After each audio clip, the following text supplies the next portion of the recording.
enjoyment, Brooklyn Dodger baseball. For real enjoyment, get Schaefer. It's real beer.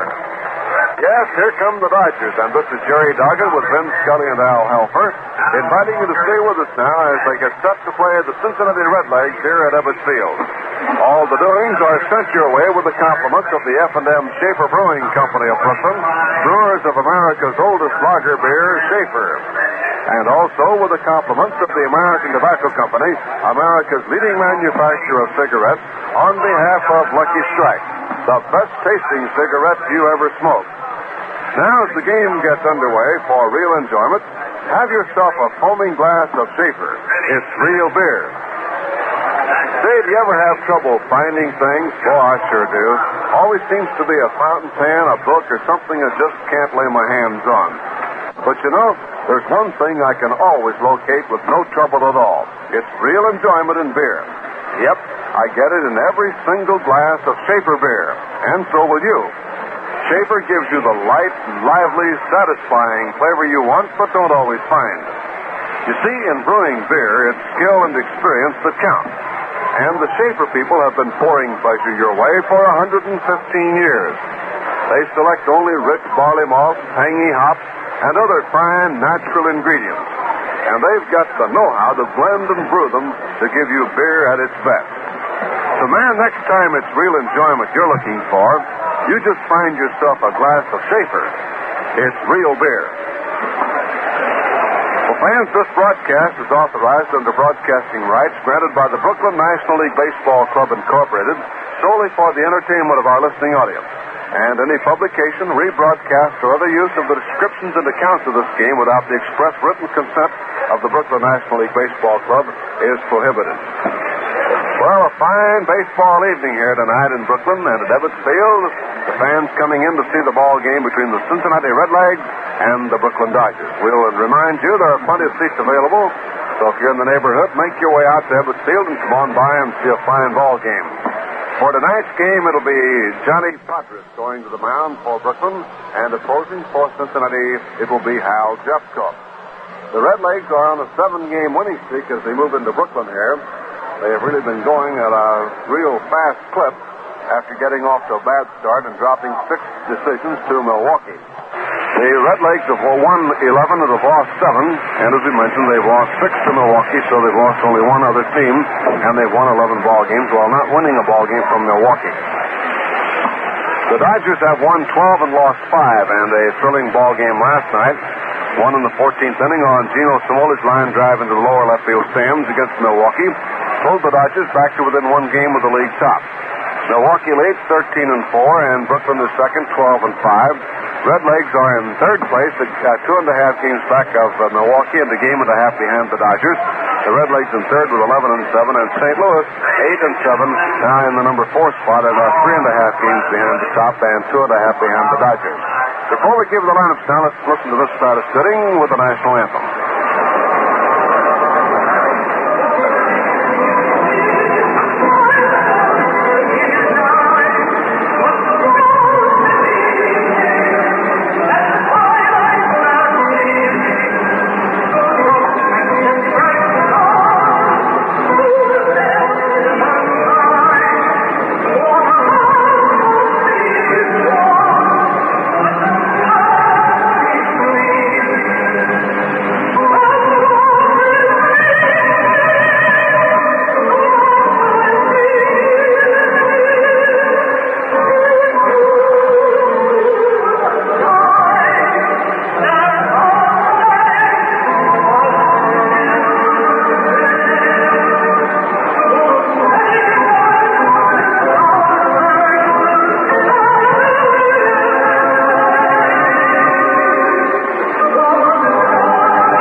Settles back, and we're getting set to play. We'll remind you again, plenty of seats available here at Ebbets Field. So if you can, come on by and see the ball game. The first of 2 between the Redlegs and the Dodgers. Well, let's give you the starting lineups now. For Cincinnati, leading off, playing at second base will be Johnny Temple. And in the right field spot will be Wally Post, batting number 2. Gus Bell hitting third, playing in center field, with Frank Robinson playing at first base, replacing the injured Ted Plazinski, who may or may not play at all this year. We'll tell you more about that later. Following Frank Robinson will be Art Schultz, who's playing in left field, a boy from Scarsdale, New York. Ed Bailey will be behind the plate doing the catching, with Don Hoke at third base and Roy McMillan at shortstop, and the pitcher will be right-hander Hal Jeffcoat. For the Dodgers, the first major shakeup of the lineup since the season opened, and it's because Pee Wee Reese is back into action and goes back into his familiar number 2 spot in the batting order. So here's the way the Dodgers will bat tonight. Leading off, it'll be Jim Gilliam at second base. Reese hitting second, batting in the number 2 spot and playing at shortstop. Duke Snyder back in the ballgame tonight after an off night last night with a bad knee. Duke hitting third, and Carl Ferrello batting in the number 4 spot. Gil Hodges at first base batting fifth, and Gino Simoli, who has the hot stick right now, batting behind Gil in the Dodger lineup in the number 6 spot. Al Walker will be behind the plate to do the catching, with Don Zimmer playing third base and left-hander Johnny Podres to do the pitching. Campanella still has a little pain in his left knee. It's not actually the knee, it's in the muscles above the knee.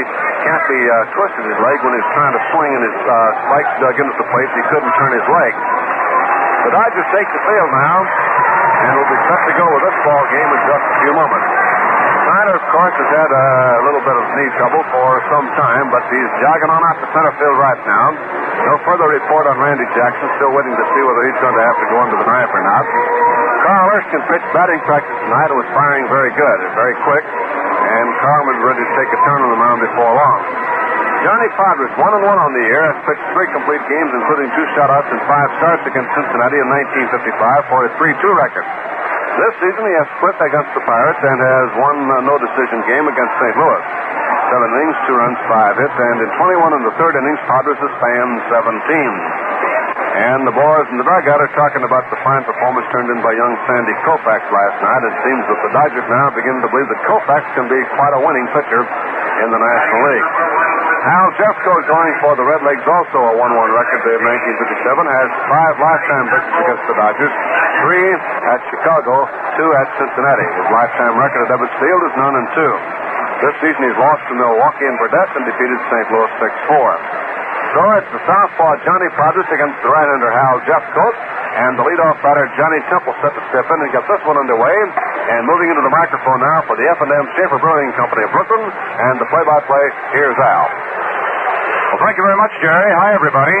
If you have your Schaefer all poured and handy, we'll be off and running right here at Ebbets Field. Johnny Temple, right-hand hitting second baseman, stepping up to the plate, batting at .317. 3 runs batted in. Podres cuts the fastball loose and pours it through there for the strike. Thus we have begun at Ebbets tonight. Johnny Temple, followed by right fielder Wally Post. And then we'll have center fielder Gus Bell.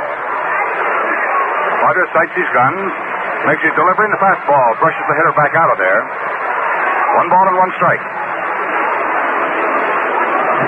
Johnny Temple with 20 base hits, 63 at-bats so far this year, hitting at .317. Podres starts his motion. Comes down with a 1-1 pitch, and Temple fouls it right back to the screen in front of him. 1 ball and 2 strike count. The F&M Schaefer Brewing Company very happy to be pouring it to you from Ebbets Field tonight, and this should be a humdinger. Cincinnati Reds on a 7-game winning streak, and they have literally pulled themselves up by their bootstraps for their manager, Bertie Tebbetts. And now, as Bertie himself says, and the boys in the ball club say, they're fighting it out for the big fella, Ted Kluszewski. Fastball swung on by Temple and hit foul up to the light stanchion off the first base side. 1 ball, 2 strike count. In case you just flipped your set on, we'd like to give you the Dodgers defensively. Johnny Podres on the mound with his 1-1 record for 1957. His battery mate tonight is Rube Walker. At first is Hodges. At second is Gilliam. Reese at short. And Zimmer is at third base. I'll get the outfield for you in a moment. Podres ready, delivers 1 and 2, and his right-hand hitter rips it up the middle. Reese tries to make the stop, but it eludes him and gets into center field for a base hit. Temple starts Cincinnati off in the right direction, singling up the middle. Coming up now is Wally Post. Big right fielder, one of the fire hitters in the National League. Percentage-wise, standing at .230. He's had 2 home runs and 11 runs batted in. The Dodger outfield of Gino Simolian left, and he's been dropped down to hit the number 6 slot. Pitch is hit right back to the mound. Rogers has it, goes to Gilliam for one, the throw to first. They've got a pair. So the Dodgers come up with their 17th double play of the year. The first here tonight. And that erases the Cincinnati chances to score immediately. 1-4 to 3 on the double play as Gus Bell comes up to the plate.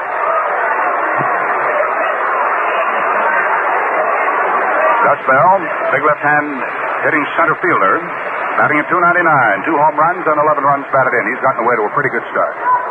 Rogers, the left-hander, fires fastball, and there's a grass cutter to shortstop. Up with the Reese, whips his throw over to first base in plenty of time, and Bell goes down. So the Cincinnati Reds got a hit in the inning, but the double play takes care of that. There were no errors, and nobody was left on, and the score at the end of the top half of the first inning. Cincinnati Reds nothing, and the now coming to bat Brooklyn Dodgers have nothing. But baseball elsewhere in the major leagues as of this date. Let's get over to the Schaefer scoreboard and Jerry. Well, Al, we had just one day game today. Washington-Detroit in the American League. Detroit beat Washington 5-3. And so the debut of Cookie Lavagetta was not successful. Detroit 5 runs, 9 hits, no errors. And Washington 3 runs, 3 hits, no errors. Boychak defeated Abernathy. House had a homer for Detroit in the 5th, 1 on, and Bowling had one in the 5th with 1 on. Here's a rundown of the other games in the National League tonight. The Cardinals play the Giants at the Polo Grounds. It'll be Weimar against Burnside. Milwaukee at Philadelphia. It'll be Spahn against Robin Roberts. Chicago at Pittsburgh. Paholsky against Friends. In the American League, the Yankees are at Cleveland. It'll be Sturdivant against Score. Boston at Chicago. Brewer and Donovan. Baltimore at Kansas City. Brown against Ryan Duran. So that's a rundown on the activity around the league elsewhere.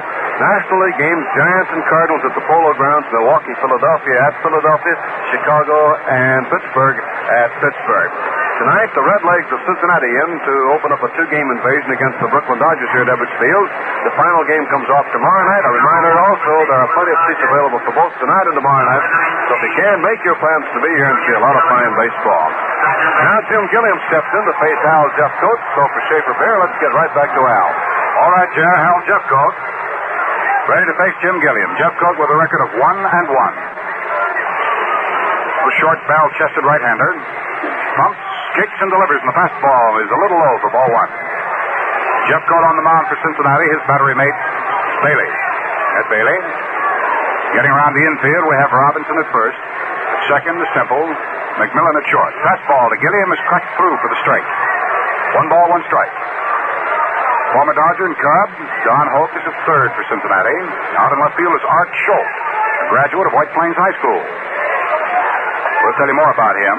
The center fielder is Gus Bell, and in right field is Wally Post.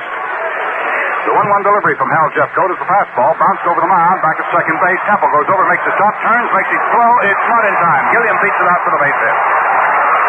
Nice stop by Temple. Jeffcoat surrenders the first hit to the Dodgers tonight, and up steps Captain Reese. In the stands here tonight, looking on and extremely proud of his brother on the mound, is the Reverend George Jeffcoat up from the Carolinas, watching brother Hal Jeffcoat on the mound for Cincinnati. And Hal Jeffcoat out there just equally proud of Reverend Jeffcoat. Hal looks at first base, then comes down to Reese with a fastball, and that's low for ball 1. So far this year, Reese is 0 for 2 as a batsman. Of course, he has no batting percentage. No score in the ball game. Each side having 1 base hit. Jeffcoat to the stretch. The right-hander ready.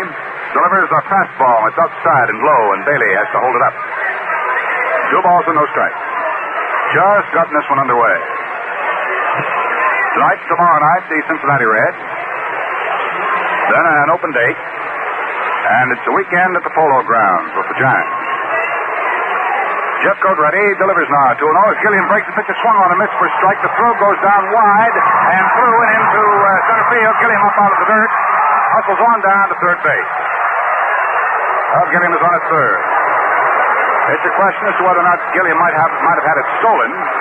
But the throw, which eluded both the second baseman and the shortstop, moved on into center field. So an error will be charged to Bailey, and you'll give a steal to Jim Gilliam. So that puts him in pretty good position to score. The way of stolen bases, that'll be the Dodgers' 10th this year.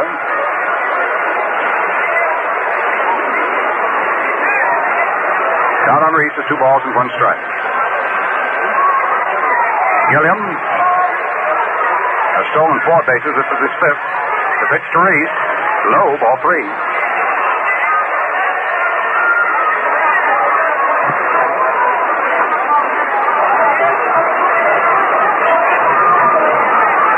So Jeffcoat is threatened right now. He comes in 3-1 to Reese. Fastball, Reese after it, hits it down to Hope, who gobbles it up at third, holds the runner and throws to first. Reese goes down.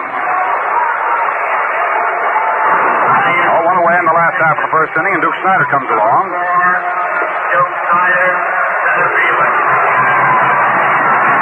In 1956, the Duke here hit over 400 against the Cincinnati Reds.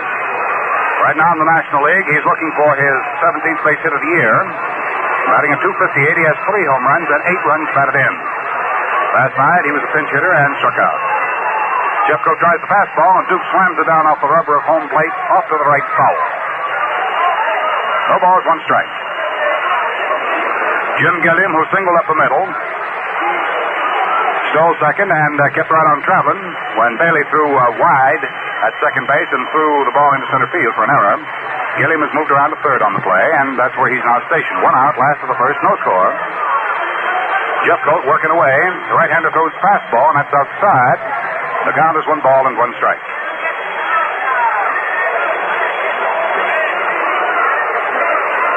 I guess about everybody by now knows of the news on Washington way. Charlie Dressen's ouster as manager of the Washington Senators. The pitch to the plate is low, and the count is 2-1 on the Duke. The throw down to third had Gilliam scampering back. Harry Lavagetto, who used to play right here at third base for the Brooklyn Dodgers and is on their all-time all-star team as a third baseman, now the manager of Washington. Fastball under the knees to Duke. His count is 3-1. 3 balls and 1 strike.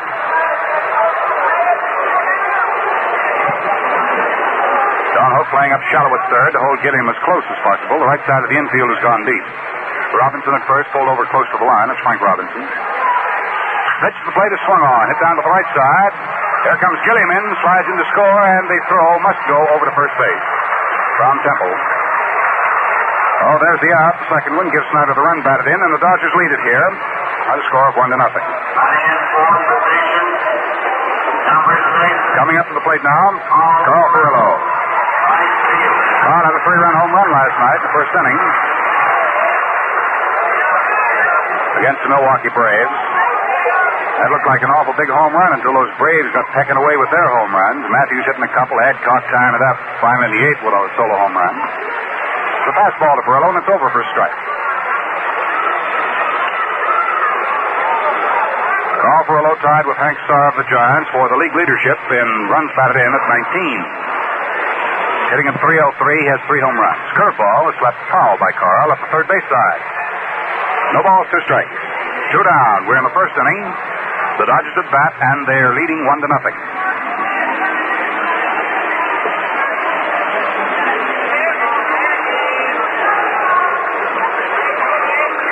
Jeffcoat standing out in the mound. Little barrel-chested right-hander, heaving a sigh. Throws a sidearm pitch that breaks way off outside. Trying that crossfire, stepping toward third and trying to crossfire the plate. 1 ball, 2 strikes is the count on Carl Furillo, hitting in the number 4 position for the Dodgers. Hodges on deck to go next if Carl should get on. Sidearm curve is low and outside. Furillo checked up just in time. 2 balls, 2 strikes, 2 outs, 1 run in. And Brooklyn leads Cincinnati 1-0.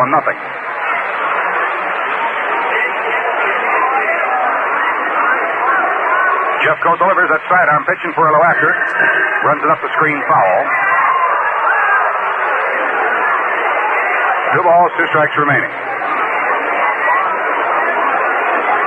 Tomorrow night, when these two clubs hook up here at Ebbets Field for an 8 o'clock ball game, it'll be Warren Hacker serving them up for Cincinnati, and he'll be going against Big Don Newcomb, who, by the way, is having trouble with his left knee. He was in the whirlpool bath tonight when we got to the ballpark. Sidearm pitch. Inside off the knees to Perillo for ball 3. 3 balls and 2 strikes. So Doc Wendler having his woes with the big guy who is pitched tomorrow night. Says, however, he'll have Big Nuke in shape. Perillo leaning over the plate now. The 3-2 pitch by Jeffcoat. An overhand fastball, and Perillo backs off and takes the brusher for ball 4. So that walks Perillo, and that'll bring on Hodges.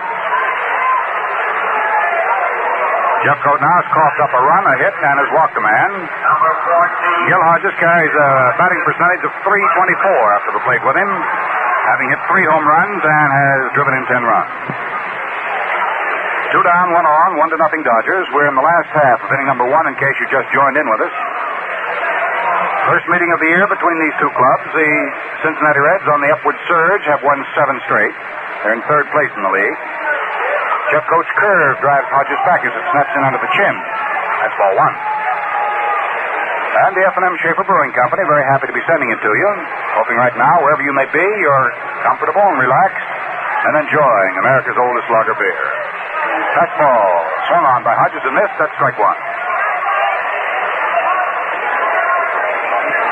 ball, 1 strike.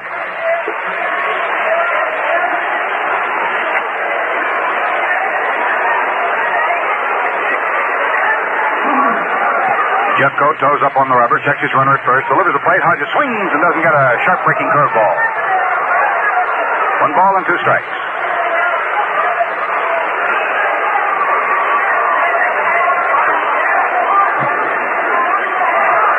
Jeffcoat takes a gander over his left shoulder.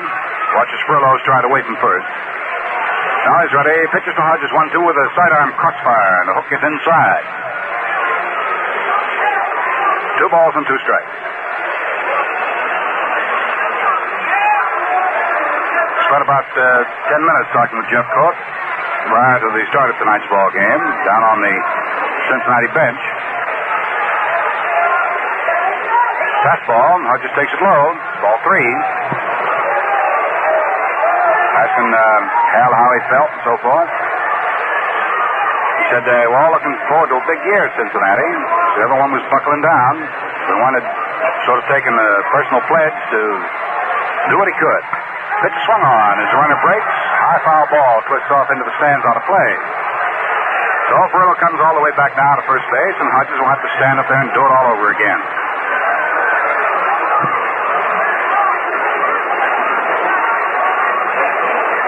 Cincinnati had a taste of glory last year in battling right down to the wire. And they'd like to get the full treatment of basking in the sunshine this year. Down comes the pitch as Perillo breaks. There's a high fly ball hit into left field. Getting over for it is Art Schultz, and the young fellow's got it. So that's all for Hodges. That's all for the Dodgers here in the last half of the first inning. 1 run. There was 1 base hit. There was an error, and a walk left 1 man on. Well, the score at the end of 1 full inning of play. The Dodgers lead it. It's Brooklyn 1, and the Cincinnati Reds have nothing. Now let's have a word from Jerry. Party size, that means it's designed to help you when you have folks in. Full quart, that means it gives you 32 full ounces. 4 good full 8-ounce glasses. I reckon you know what I'm talking about. The Schaefer quart bottle. Strikes me as convenience reduced to its simplest terms. Sure, you lay in a supply of Schaefer party-size full quart bottles before the weekend or before a party, and you've got it made. Then when it comes time to quench thirst all around, you just slip off a cap or 2 and start pouring. And watch the smiles of pleasure beam around you. Sure, because inside those quart bottles of Schaefer is beer that's brewed for enjoyment. Beer that's as refreshing as a Saturday afternoon in May. So you just keep Schaefer's party-size quart bottles on hand for real convenience and real enjoyment. Remember, it's real beer. Back to play in the second, and once again, here's Al. Frank Robinson surprised a lot of people last year as a rookie. became a very valuable man in Bertie Tebbett's scheme of things for the boys over the Rhineland, down Ohio. He led the Cincinnati Reds as a batsman against the Dodgers last year. Levine's let-up pitch is low for ball one. Robinson, right-hand hitter. 9 home runs, 56 against the Brooklyn Dodgers. Takes a fastball shoulder high. His count is 2 balls and no strikes. However, leading all the way around against the Dodgers was Ed Bailey. As a percentage batsman, he hit .353 against Brooklyn last year. But this Robinson did quite well. Dodgers fastball, Robinson waves at it and doesn't get it. 2 balls and 1 strike.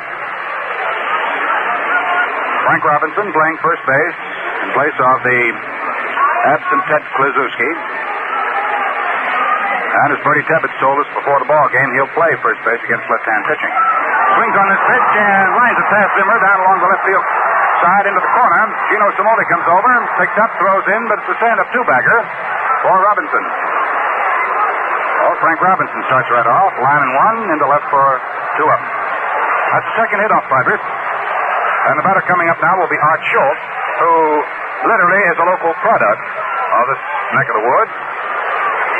He was purchased from Seattle in September of '56 and finished the season with the Cincinnati Reds. He was born on the 20th of June, 1928, right here at Brooklyn, New York. He lives right now in Scarsdale. And he graduated from White Plains High School in 1946. He was a 3-star athlete there. 3 sports. An overhand curve to this right-hand hitter is in there for a strike. He was captain of the baseball team at White Plains High School, made all-metropolitan team, made all-county and all-metropolitan teams in football. 2 basketball letters. This guy's been quite an athlete. He was first in the Yankee organization in '46. Curveball. Schultz takes it. That's low. 1 ball and 1 strike. 1954, he was with Kansas City, and he scored a no-hit bid for Herb Score of Indianapolis with a home run. Last half of the 9th inning. He's quite a competitor. Fastball. Schultz after it. Pumps it out into right field. Carl Furlow scooting over near the line. Comes up a couple of steps. Waits for it. Grabs it. Robinson tags up at second. Bluff's going in. And Furlow throws a strike right to the bag to Zimmer at third base. Robinson did well to hold up. Somebody said Carl Furlow's arm was still sore. You never know for that throw. He really threw a strike to third base. Right smack dab on the bag. Oh, shoulders out. Batter now is Ed Bailey. Ed Bailey batting at .344. Has 1 home run, 7 runs batted in. Hit .353 against the Dodgers last year. And hit a bundle of home runs, 9 of them. Left-hand hitter. Guy who really came into his own as a backstopper last year. Rogers feeds him the fastball, and he backs off and takes it inside off the 5s for ball 1. We were talking about Herb Score just a moment ago, and Schultz breaking up a no-hitter for Herb Score in '54 at Kansas City. Well, over the Western Union wire comes a note, and we sincerely hope that the young fellow isn't seriously injured. There's a pitch outside. From Cleveland, this bulletin. Cleveland pitcher Herb Score was hit in the face by a line drive. He was carried from the field on a stretcher. They're playing the Yankees tonight. Herb Score injured at Cleveland. Down comes the pitch.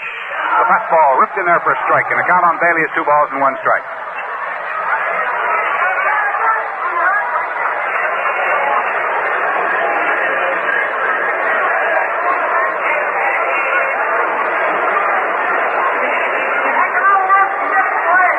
Bailey digging in, standing deep at the plate, left-hand hitter. Johnny Potter's letting him cool out. Robinson is on at second base. Pretty good scoring position for Cincinnati. Brooklyn leads 1-0. Padres checks him, delivers the plate, pitch swung on. There's a bounding ball outside first foul. So the count now on catcher Bailey is 2 balls and 2 strikes. In case you didn't hear the bulletin, which just came over Western Union, we'll repeat. Herb Score, tonight pitching for the Cleveland Indians, was struck in the face by a line drive in the Yankee game and was carried from the field. Our most sincere hope is that he is not seriously injured. The 2-2 pitch. Padres wheels it in there and swung on and foul tip. Count holds the 2 balls, 2 strikes on Bailey.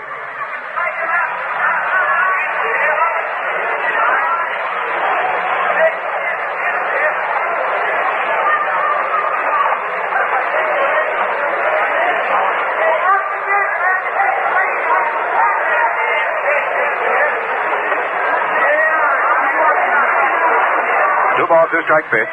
Padres whipped it in there and swung on top, back at third base in fair ground. Little Zim waiting for it to come down out of the night. He nailed it. Robinson holding right on at second. 2 down for the Reds in the top half of the second inning as Padres continues to fly his trade. The batter is Don Hope. John's doing pretty well for Cincinnati as the batsman hitting at .397. 397. He has 2 home runs, has 15 runs batted in. Playing good ball for them and been thinking on his feet down there for Tebbets. Of course, Tebbets is the kind of guy who makes you think on your feet.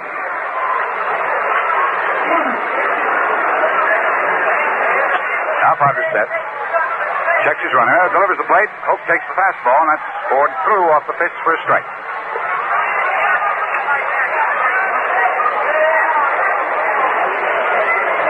1-0 Brooklyn. They scored their run in the first inning. Gilliam led it off with a single up the middle, stole second, and kept on going on the same play when Bailey, attempting to get him on the steal, threw wild into center field for the error. Gilliam wound up third. Snyder got him in, going out to the right side. Fastball with the knees to Hope. Inside for ball 1.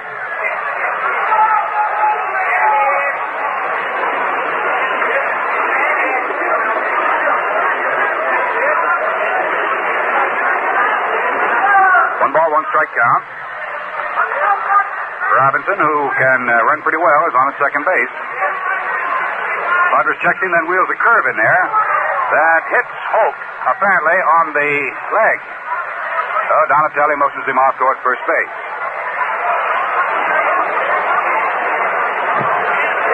Hope walking down to first base. Padres up to talk to Augie Donatelli. And let's see, Donatelli, I believe, is motioning Hope to come on back. Now Bertie Tebbets charges up out of the dugout and starts talking to Donatelli.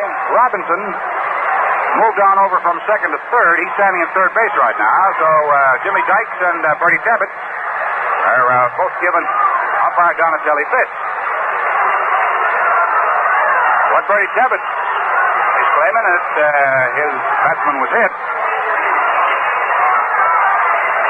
And what Donatelli's trying to tell him is, no, the ball got away from catcher Walker. So we shall see what we shall see. Bertie Tebbets is pounding his fist right down the palm of his hand. And Donatelli's giving him chin for chin and lip for lip. Oh, the rhubarb grows big tonight in Brooklyn. Jocko Conlon comes up and gets into the rhubarb and talks to Jimmy Dykes. Don Hope comes back and picks up a bat. Walks back toward the Cincinnati dugout. This Hope will do a lot of funny things for you. Remember the story? Hope playing against Chicago, stopped the field at a ground ball on his way between second and third and turned and handed it to the shortstop and said, go ahead and make the play. Well, they made the play all right. The result was, instead of the double play, they got only one man. So that forced a new ruling. Hope is back at the plate now with a count of 2 balls and 1 strike. Let's figure that the ball just got away from Rube Walker, rolled off to the right, allowing Robinson to come from second down to third. We'll get the official scores ruling on it for you and pass it along as given to us. Whether it'll be charged as a passed ball on Walker or whether it was figured the pitch was pretty low and maybe charged a wild pitch against Frederick. But Robinson is on his third now. The pitch to Hope, tight right up against him. That's ball 3. 3 balls and 1 strike.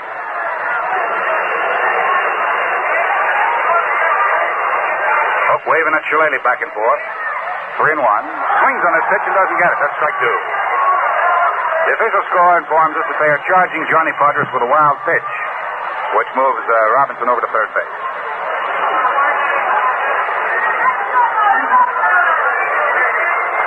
Padres delivers. Hope backs off and 1 inside. Call 4, and he slams his bat away and goes off to first base. That's first base on ball given up by Vargas. And before we have McMillan up there, let's quickly pause for station identification. This is the Brooklyn Dodger Radio Network. And dial 1460 WOKO Albany, the Capital District's most talked about station, downtown studios in the Hotel Wellington. It's now 8:30 WOKO time.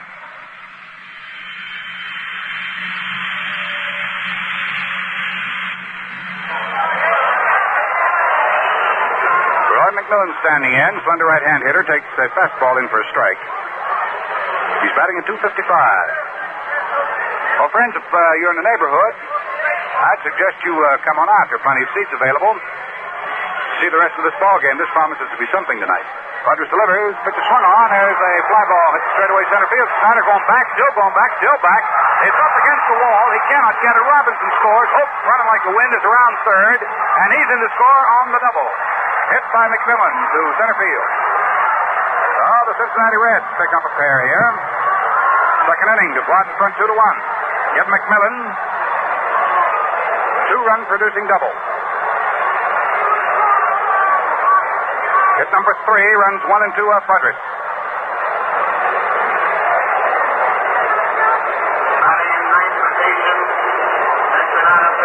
Al Jeffcoat, who used to be an outfielder, now doing pitching, coming up to do the hitting. He's batting at 300. He has 3 for 10. Rogers checks his runner, comes to the plate with a curveball, and that's below the knee. 1 ball and no strike.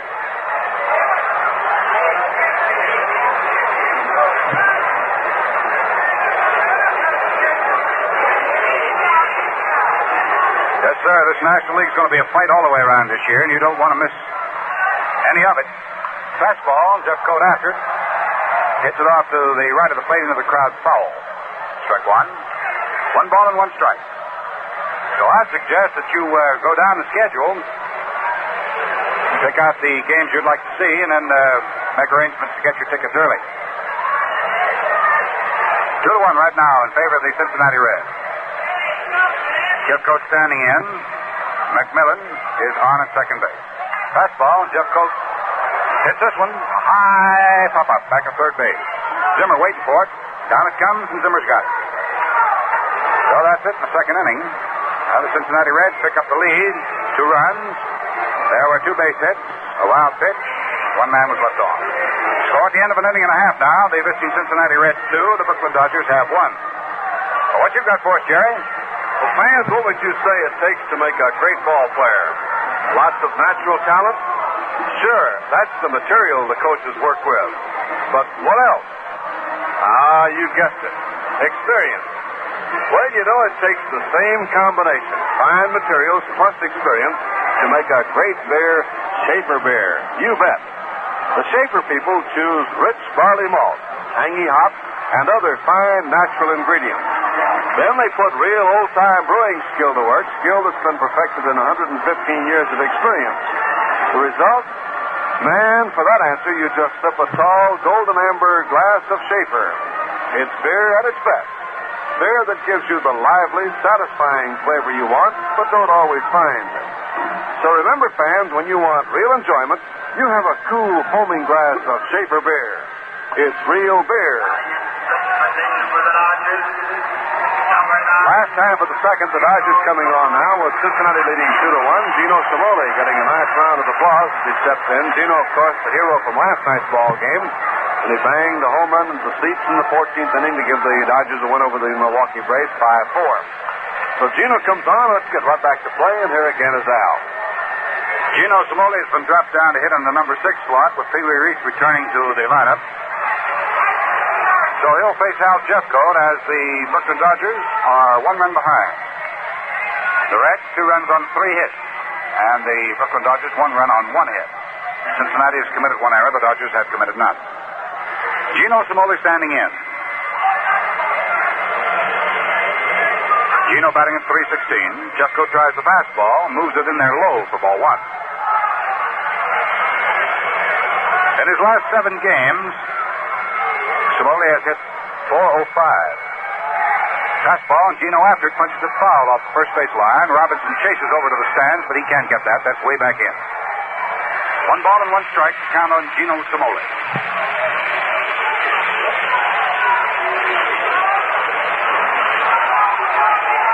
Cimoli will be followed by catcher Walker.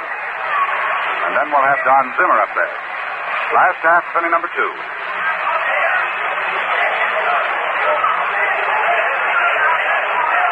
Jeff Cote ready.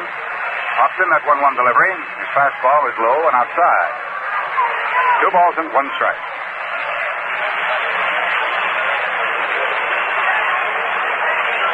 Jeff Cote right back to Cimoli. And the pitch is swung on, bounced up the middle into center field for a base hit. Cimoli's still going. Gino picks up a single, open things in the second inning for Brooklyn. That'll be hit number 2 off Jeff Cote. That'll bring along Al Walker, left-hand hitting catcher. Brooks batting at .333. He has 3 for 9. Has not hit the long ball yet this year. Has 1 run batted in. Jeff Cote, prior to going to his stretch, looks at first, now stretches, hesitates, delivers. Walker backs off and takes a curve in off the fist on the corner for a strike.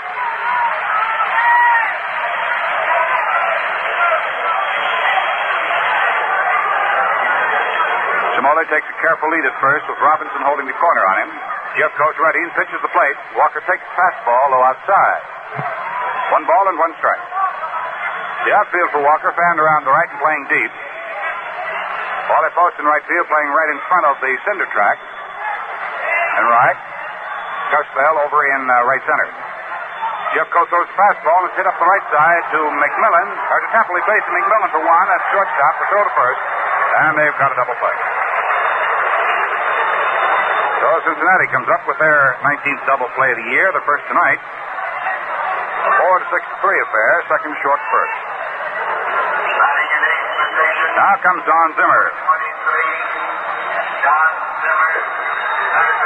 Don Zimmer, former Cincinnati resident and a star high school athlete in Cincinnati. Facing the ball club that represents his former hometown. Jeff Cote fires to him, and Zimmer after doesn't get it. That's strike 1. Al Jeffcoat pitching to Don Zimmer.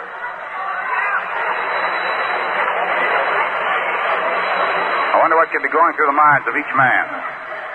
Jeffcoat pitches and Zimmer swings and misses for a strike. That's the second one. That was Jeffcoat pitching when Zimmer took his last bump on the noggin. Jeffcoat ready. Pitches. Zimmer starts to go for the curve, and it's snapped off outside for ball 1.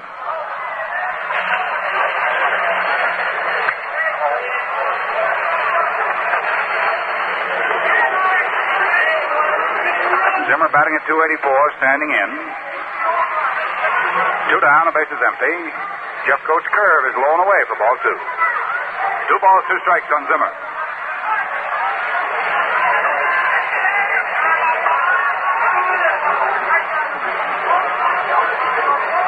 Jeffcoat 2-2 is the plate. Fastball. Zimmer swings and misses for strike 3. So for Hal Jeffcoat, that'll be his first strikeout tonight. And for the Dodgers, no runs, 1 hit. The double play erased the base runners. No errors, nobody left off. Score at the end of 2 full innings of play. Cincinnati Reds 2 and the Dodgers have 1. Jerry, you got a word for us? Sure have, Al. Say, while the Dodgers are away next Sunday, there'll be a big doings right here at Ebbets Field. Yep, a special salute to Israel with an international soccer game and an all-star lineup of guests from the world of sports and of show business. So make your plans now to join the salute to Israel this Sunday, May 12th at Ebbets Field. Tickets are on sale at the Dodger Ticket Office, 215 Montague Street. Well, the Dodgers and the Redlegs are playing the first of a 2-game series, and this homestand rapidly drawing to a close. There'll be 1 more game tomorrow night between the Redlegs and the Dodgers. Then an off day on Thursday, 3 games at the Polo Grounds, an off day on Monday, and then a swing to the west beginning next Tuesday as the Dodgers open up at Milwaukee. So a lot of baseball, and right now we're back to play with the top of the 3rd, top of the batting order, right back to Al. All right, Jerry, Johnny Temple standing in. Johnny hit up the middle for a single in the first inning.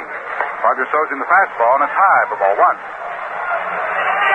Temple batting at .328. He picked up 9 percentage points, getting that base hit in the first inning.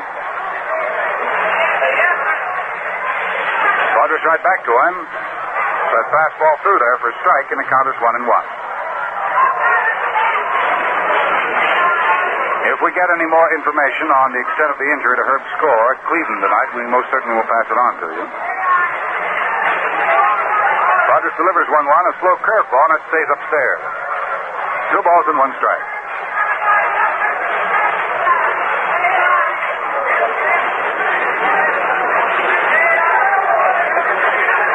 Johnny Temple backing away from the plate.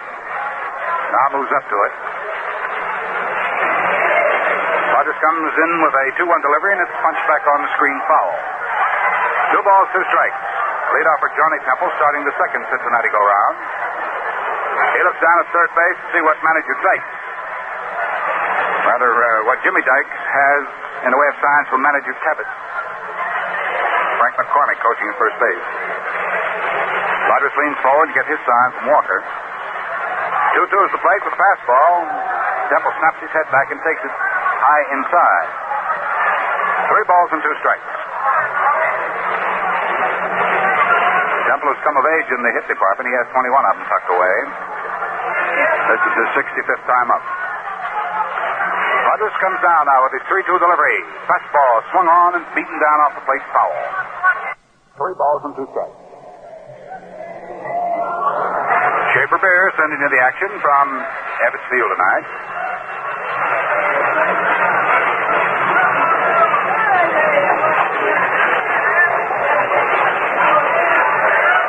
Temple, right-hand hitting second baseman, stands about 3/4 deep, waits for Padres' 3-2 pitch. Here it comes, swung on, a punch foul, that goes to the crowd. Off to the right side, count stays 3-2.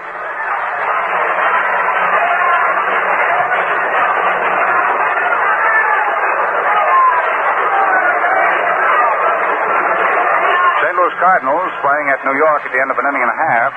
Giants have them down 2-0. Philadelphia leads Milwaukee 2-0 at the end of 2. Pitch to the plate is inside. Ball 4, and Temple takes a stroll to open the third inning. That's second base on balls given up by Padres, and the old-faced Post now, who cracked into a double play in the first inning after Temple had singled. So each side has come up with a double play. Each side has come up in the run column. Cincinnati has a pair of runs. Brooklyn has 1. Post sitting right-handed. Lays off the curveball, and that's in for the strike. Wally batting at .227. Has only 17 base hits for 75 times at bat this year. He'll get a hold of that ball when it'll hurt you the most. Rogers checks his runner. Temple at first. Delivers big curveball. Post starts to go and changes up, and Donatelli sees it. Ball 1. 1 ball and 1 strike.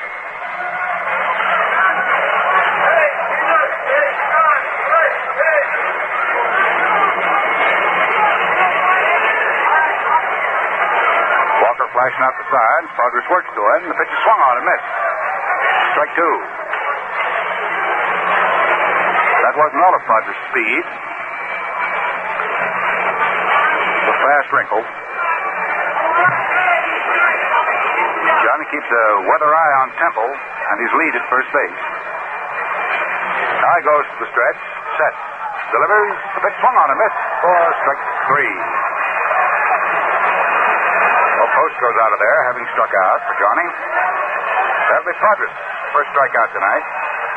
Each pitcher now has 1 whiff on the record book. Temple still at first base, 1 out, and here's Gus Bell, the left-hand hitting center fielder. The wearer of number 25, hitting at .295. Dropped 4 percentage points. Grounding out in the first inning to reach outside. Rogers throws over to first, and Temple just nimbly steps back in on first base.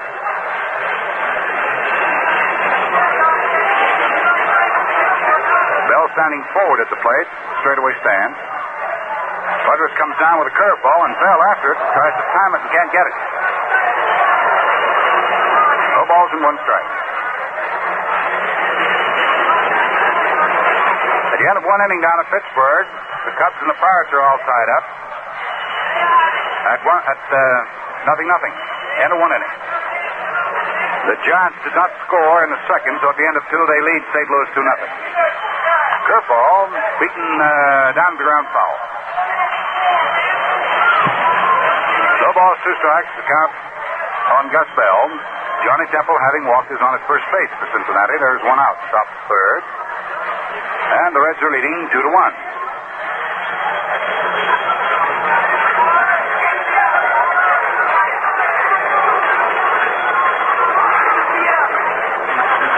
Already again. Comes in with a fastball, and that's low. 1 ball, 2 strikes.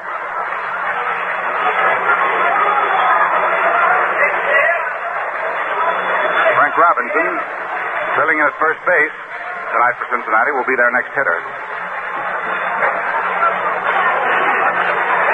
Bell puts that bat up behind his left ear and takes a look at Padres' let-up curveball, and that's a little high and outside.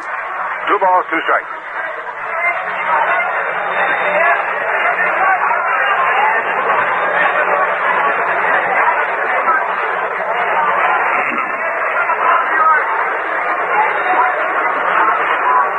Ready to work. Does. Throws the fastball. Bell swings, misses. That's strike 3. So, right or left-handed doesn't make any difference to Padres. He struck out Post, right-hander, and Bell a left-hander. Now he goes with Robinson, who doubled down along the left field line to open the second inning and came around as one of the 2 runs to be scored in the inning by Cincinnati, which they wrested the lead from Brooklyn 2-1. Now Padres sets, checks his runner Temple at first, delivers the plate a soft curve. It's ripped down the third baseline foul and back into the crowd. Screaming strike 1 for Frank Robinson. Robinson batting at the lofty percentage of .366. 26 for 71. Padres delivers to him again, and Robinson backs off and takes it off the hip. 1 ball and 1 strike. Frank looking around at Jimmy Dykes, see what kind of sign may be on. Temple at first base with 2 outs has that sign. He knows what to do. Padres ready with the 1-1 pitch. Down it comes as the runner holds. If it's swung on a miss right off the pitch. That's strike 2.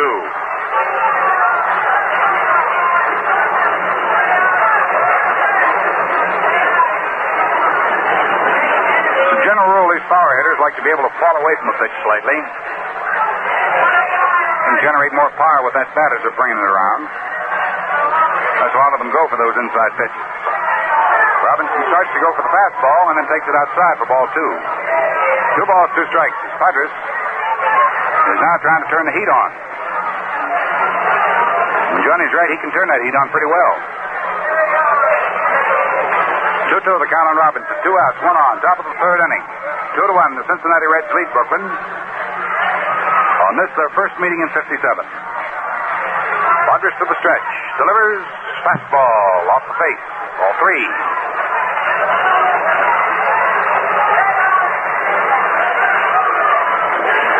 Now with 2 outs, the runner at first base, Temple, who was walked to first base, will be off and running on his 3-2 pitch. Hodges holds him as tightly as he possibly can. Padres ready. The pitch, slow curve. Called strike 3. So after Temple walks, Johnny Padres settles down just like that, strikes out the side. No runs, no hits for Cincinnati in the third. They leave a man. That's the second man they've stranded. And the score at the end of 2 1/2 innings. It's the Cincinnati Reds 2 wins and 3 hits. The Brooklyn Dodgers 1 run and 2 hits. Well, I was talking to a carpenter the other day, Jerry, and, he told me he had to work as an apprentice for 4 long years to learn his trade. How about that, huh? Well, Al, it takes a long time to really learn your business. You've got to have experience. Well, wait a minute, Jerry. That's just my point. Experience. And the Schaefer family sure has it. They've been making their great beer for 115 years now. It's America's oldest lager beer. Made by the same family since 1842. Hey, they know, don't they? Oh, you bet your life they know. They know how to pick and to choose the best barley malt, the most delectable hop blossoms grown, and the other fine natural ingredients needed. They know how to blend and brew them in a slow, careful process that makes the finest beer you've ever tasted. And, brother, Schaefer beer is good. Oh, yes, sir. If you want real enjoyment, you just be sure to make it Schaefer. It's real beer.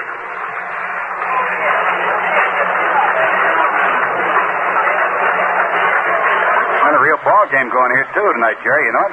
Boy, this has been a real home stand, Al. We've had all kinds of things happening here. It's some fine baseball. Thrills, chills, and spills. Yes, sir. And good baseball all the way. You bet your life. Well, Johnny Podger's going to be the first Dodger up here in the last half of the third inning. Al Jeffcoat ready to go to work to him. Let's see what happens. Podger is 0 for 6 for the year. Takes the curve and slides in there for a strike. Johnny hits him as he throws him, left-handed. It'll be Padres, Gilliam, and Reitz in that order for Brooklyn. Jeffcoat delivers him a curve, and Padres after it, bounces it to the right side. Robinson, the first baseman, makes the play over to Jeffcoat covering. The play works, and Padres is out. One away in the last half of inning number 3. That'll bring along Jim Gilliam, who started things out in the first inning with a slow bounder back to second base. It was knocked down by Temple. And by the time he could whirl on Mickey's throw, Gilliam was already at first base, so he got a base hit out of it. Jim standing in, hitting a .299. The base hit will get him back into the 300 class. Hitting left-handed against Jeffcoat. Little fella pumps and delivers. His fastball is over the corner on the inside slice for a strike.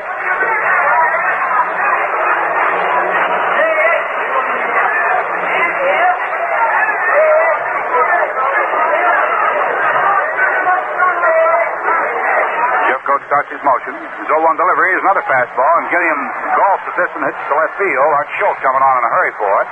He's got it. 0-2 down. Last half third. And the batter now is Pee Wee Reitz. Reitz is still looking for his first base hit. 1957, the captain is 0 for 3. He's 0 for 1 tonight. Bounced out to third baseman Don Hope in the first inning. Jeffcoat works to him. Fastball, and Reese hammers this on the ground up to shortstop. McMillan makes his play, gets it over to first base. Down goes Reese to retire the side. So the Dodgers go quiet in the third inning with nothing across. So at the end of 3 full innings of play here at Ebbets Field, it's the Cincinnati Reds 2 and the homestanding Brooklyn Dodgers 1. But there are a lot of scores elsewhere, so let's get to the Schaefer scoreboard and Jerry Dodger. Okay, Al, while you at home are punching a hole in a can of Schaefer, we'll just give you a rundown on the scores. The Giants got 2 runs in the first inning on home runs by Red changing Stan Dusty Rhodes that leads the Cardinals 2-0. Pete Burnside going for the Giants against Herm Wiemeyer for the Cardinals, and they played 2.5 innings. And Philadelphia's taken the lead over Milwaukee, 3-1 at the end of 3 innings of play. Hamner a home run in the third, none on for Philadelphia. Roberts and Spahn are the pitchers. Chicago and Pittsburgh, no score at the end of 2. It's Paholsky against Friend. In the American League, Yankees playing Cleveland out in Cleveland, and Sturdivant, the pitcher for the Yankees, started for Cleveland, was hit in the face by a line drive and had to leave, and Bob Lemon came in to take over. No score at the end of 2.5 innings. Boston, Chicago, no report yet. Brewer and Donovan are the pitchers. Baltimore and Kansas City, no score yet. Brown and Durham, the pitchers. This afternoon, Detroit spoiled the debut of manager Cookie Lavagetto of Washington, replacing Chuck Gresson. Detroit won the ball game 5-3. Now we go to the 4th inning of this one, so right back to play, and here again is Al. Art Schultz. The left fielder of the Cincinnati Reds, hitting number 5 in the order, is up there, right-hand batter. Ready for the first pitch to him. Rogers cuts it loose, and the curveball is taken for a strike.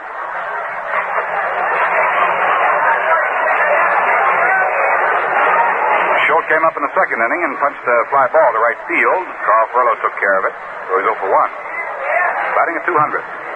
Slow curveball is hammered up the alley in right center field. It's going to go all the way to the wall. Schultz is on his way to second. Snyder picks up, throws in, and Schultz has himself a stand-up 2-back. Art Schultz. Double to right center. That's at number 4 of Padres.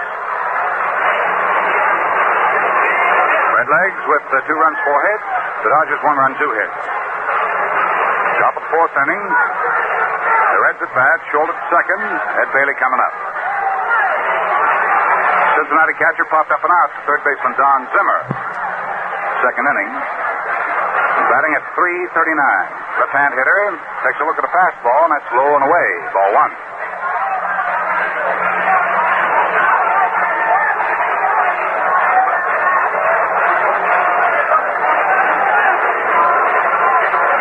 Rogers ready once more.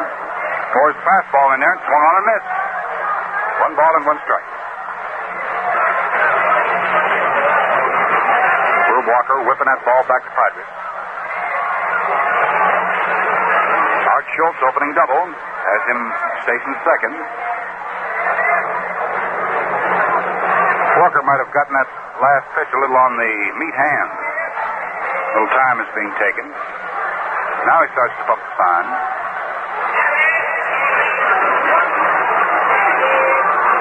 Rogers ready to go to work. In comes the pitch. His crossfire is over at the waist. That's strike 2. Bailey turns around, has something to say to plate umpire Donatelli, and Augie shows him where that pitch came in. Now the 1-2 delivery. Art Schultz at second. Rogers to the stretch. Now comes in 1-2 with a curveball. Swung on a missed, strike 3. Johnny gave him a nice change. 4 strikeouts for Padres. When these 2 teams get at it again tomorrow night, I hope you're going to be with us. There are plenty of seats available for tomorrow night's encounter. You can visit one of the 8 conveniently located ticket offices of the Dodgers and pick up your tickets for tomorrow night's game. We'd like to see you out here. Come on, join us. Up the plate is Don Hope. Rogers' fastball is high on the outside. Ball 1. Hope walked in the second inning after a little rhubarb as to whether or not he'd been hit on the shin.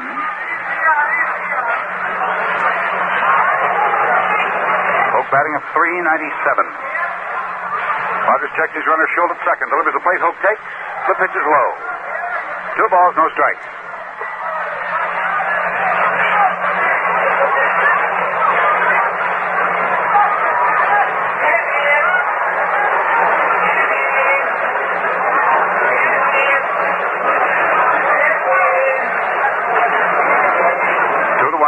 Cincinnati leads it over Brooklyn.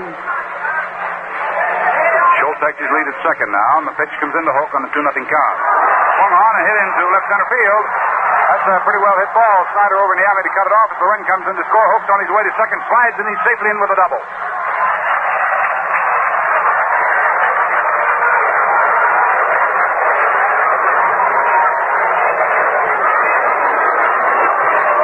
Schultz starts it off with a double to right center. Hook gets a double to left center after Bailey had struck out. And the Cincinnati Reds lead it 3-1.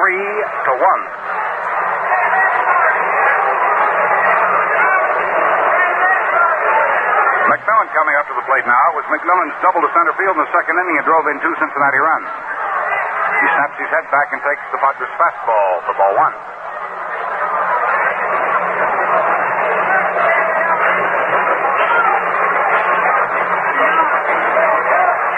Who has been a ball of fire with that wood this year. Hit better, I think, than he ever has. Leads off second as a soft curve is pitched to McMillan to the plate. It's in there for a strike. 1 ball and 1 strike.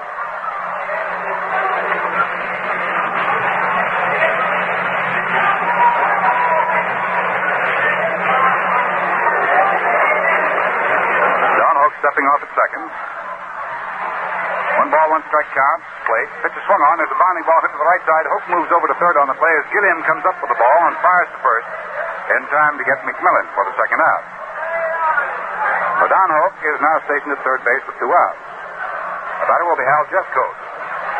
Talking a minute ago about Don Hope being off to a flying start with the Cincinnati Reds this year, percentage-wise at bat.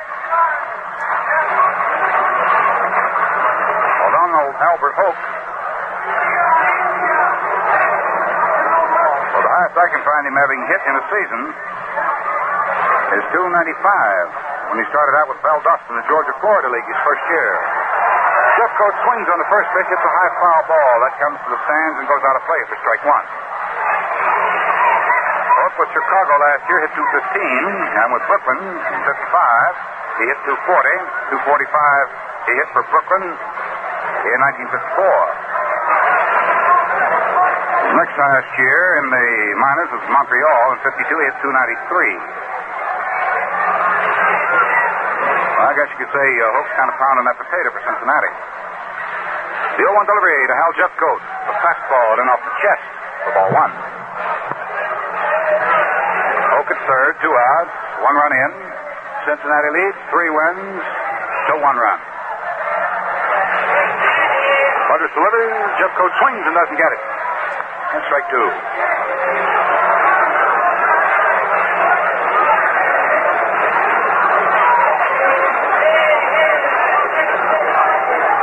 Schaefer Pierce sending in the action from Ebbets Field. Curve swung on and missed for strike 3. So that's all for Jeffcoat and the Cincinnati Reds in the 4th inning. 5 strikeouts for Butters. And in the 4th inning, 1 big run for Cincinnati. On 2 base hits, a double by Schultz and Hope's double. 1 man was left on. Hope stranded at third base. So at the end of 3.5 innings of play now, it's the Cincinnati Reds 3, and the Brooklyn Dodgers have 1. And Rose Oldsmobile always scores high. Yes, 67% of Rose Oldsmobile sales are to repeat customers.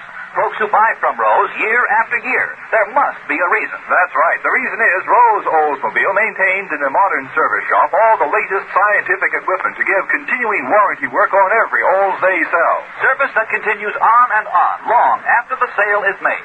Rose Oldsmobile utilizes latest, up-to-the-minute factory methods in offering this warranty service. Their mechanical experts are trained in their skills by regular attendance at Olds factory schools. That's why Rose Oldsmobile scores high in repeat Olds sales. Rose makes certain that the Oldsmobile you buy from them is kept in perfect running condition. That's why 67% of Rose Oldsmobile customers return. Rose offers more low price plus the continuing service that means satisfaction to you.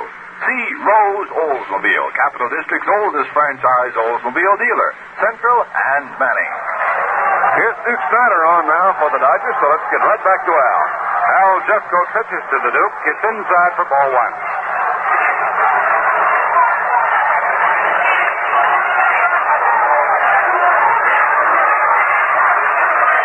Jeffcoat right back. Snyder watches this one whistle by Lowe. Ball 2. Snyder came up in the first inning with Gilliam at third base and 1 down and bounded 1 to the right side. Temple played over to first base as Gilliam came in to score. That's been a Dodger run in this 3-1 ball game. Jeffcoat comes right back on the 2-0 count, and Snyder jackknife. It's away from 1 hip high. 3-0 on the Duke. As soon as we find out what happens with Snyder, we'll have time for station identification, so stick around close, fellas.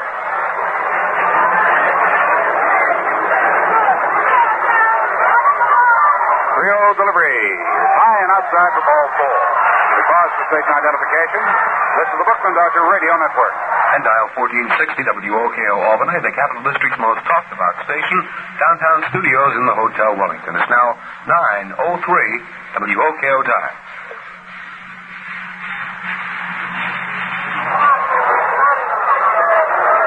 Carl Furillo is the Brooklyn batter with Duke Snyder at first. Carl walked in the first inning. One of the 2 walks given up by Jeffcoat.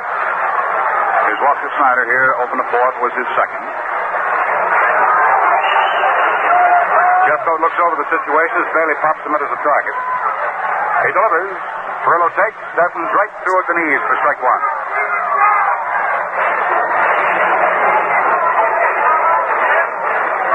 No balls, 1 strike.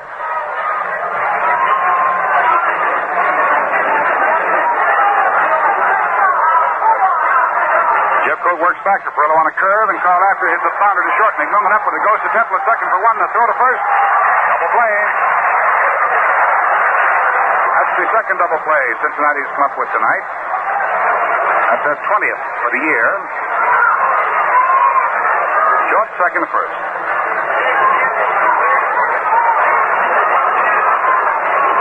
Two down for Brooklyn in the last half of the fourth inning. In the batter now is Gil Hodges. Hodges retired to side in the first inning with a fly ball hit to left field to Art Schultz.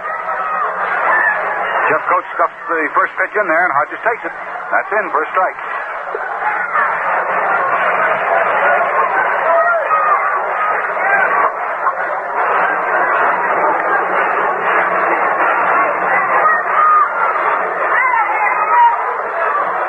Jeff Coates is ready. The barrel-chested right-hander delivers a curve that's low and outside for ball one. 1 ball, 1 strike.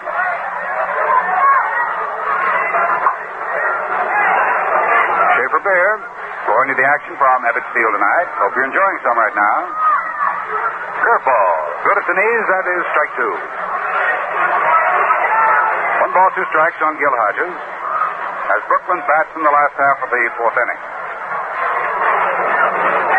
Down, bases empty. Jeff Coates 1-2 is the plate. The snapped off curveball is low. 2 balls, 2 strikes.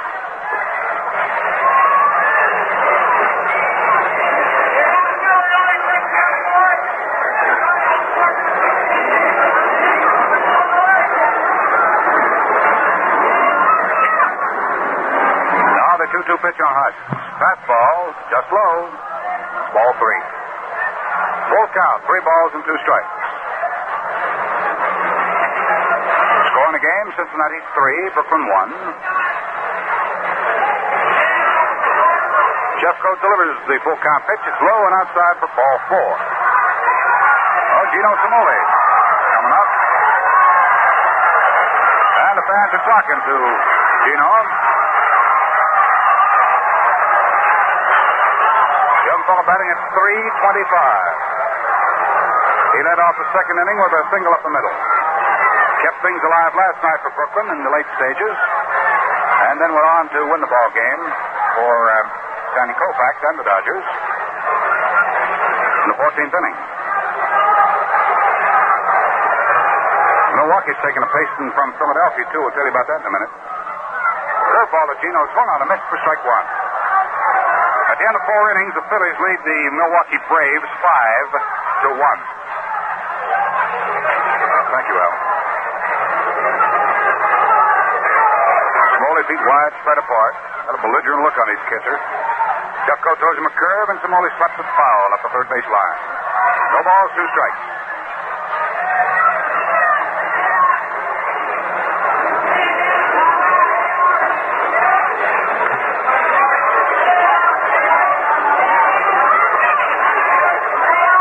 Hodges at first base. In the last of the 4, 2 outs. The Dodgers need 2 to get back on an even footing with the Reds. Cincinnati leading 3-1. Jeff Coates delivers 0-2. A sidearm curve. It snaps way off outside. How about your rainbow pitches? That was it. 1 ball, 2 strikes. That pitch looks as though Jeff Coates throwing it right at your chest. It winds up a couple of feet outside home plate. Fastball. Boy swings and misses strike 3. Gino was going after a tight fastball. Jeff Coates picked up his second strikeout. And for Brooklyn in the 4th, no runs, there were no base hits. A walk left a man, there were no errors. Well, the score at the end of 4 full innings of play remains the Cincinnati Reds 3 and the Brooklyn Dodgers have 1. The first half of this game was brought to you by the F&M Schaefer Brewing Company of Brooklyn, brewers of Schaefer Beer, America's oldest lager beer. Now your host for the next 5 innings will be Lucky Strike, the best tasting cigarette you've ever smoked.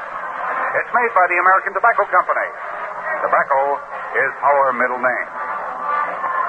Well, due to some very fine committee work by Mr. George McLaughlin, Mr. Earl Griffith, as well as the fine cooperation of members of the Brooklyn Amateur Baseball Foundation, the office of Mayor Wagner and the Borough President John Cashmore's efforts, tickets for the Yankee-Dodger game at Ebbets Field May 23rd are moving mighty fast.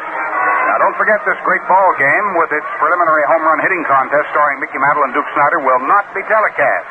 So if you want to see it, you'd better line up your tickets right now.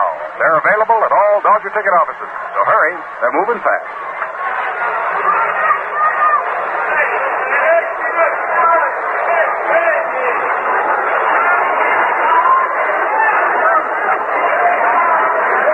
we go to the fifth inning. Johnny Podres makes his first pitch. In the fifth, to Temple, and it's over for a strike.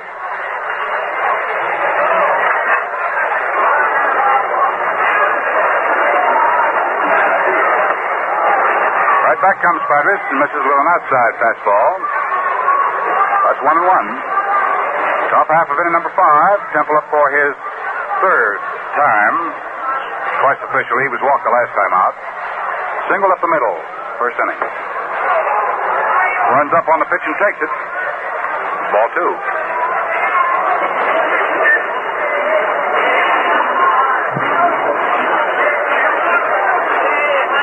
2-1, the count on Temple. Post is to follow, and then comes Bell. He's after the next pitch and hits a high foul ball. It shades off and goes into the crowd. Well, the count on Temple is 2 balls, 2 strikes. Score in the ball game is 3-1, Cincinnati over Brooklyn. At the end of 2.5 innings, the Cubs and the Pirates are scoreless. At the end of 3.5 innings, the Giants lead the Cardinals 2-0.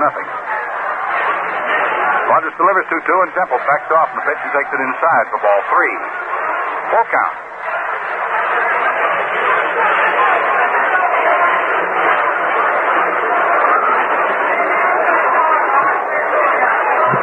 Philadelphia leading Milwaukee 5-1 at the end of 4.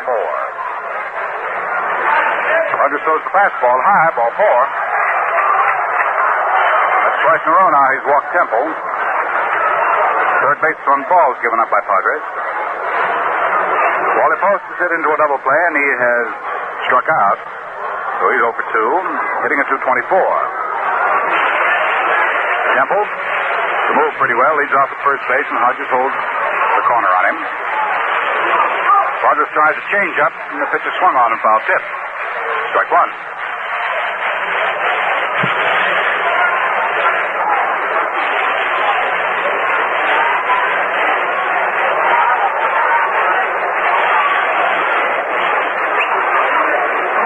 Rogers 0-1 delivery.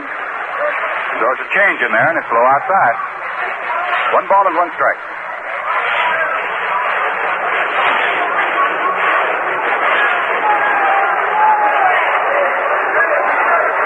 Leaning over the plate.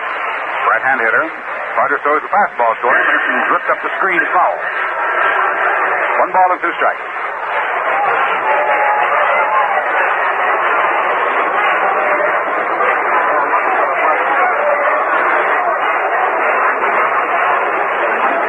We're lucky all fired up and going now. We'll see what happens with Wally Post. Rogers checks his runner, Temple, whom he walked. On at first base. Delivers fastball, and that moves the hitter back from the plate. 2 balls, 2 strikes. For this Lucky Strike broadcast, our honor hospital is the VA hospital at West Kingsbridge Road in the Bronx. Earmarked for them, quota of 30,000 luckies. 9 of which have already been picked up. Line drive, hit foul off the right field side, back to the wall. Post count stands at 2-2.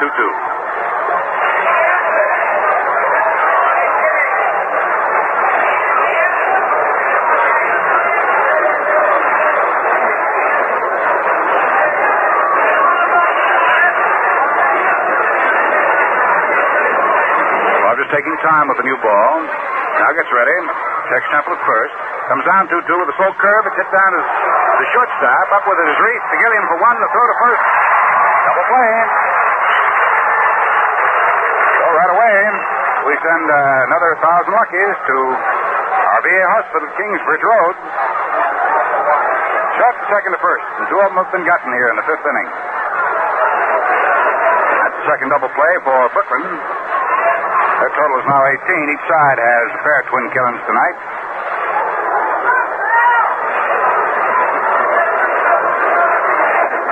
Plate, hitting left-handed is Gus Bell. He watches Kerr pick the corner at the knees for strike 1.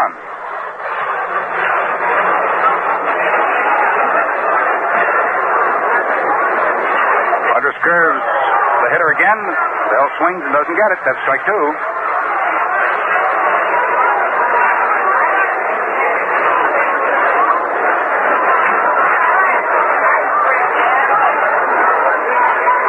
standing just off the plate, hitting at 291. 0 for 2 tonight. Swings on this pitch. It's a bounder to short. Reese has it go through into left center field for an error. Oh, that is on. Reese went down for it. Expecting to play it on the hop. And the ball, instead of hopping, just sort of slid right under his glove and threw him into left center.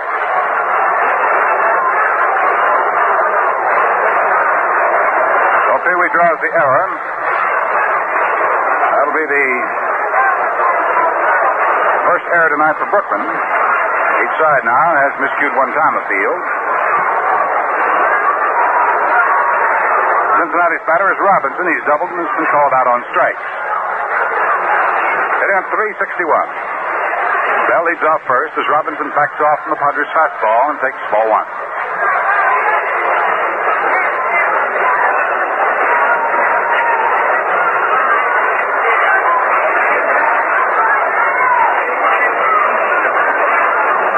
Walker sets him as a target. Padres checks his runner, delivers the plate, and Robinson again straightens up from a fastball. Inside off the short ribs. 2 balls, no strikes.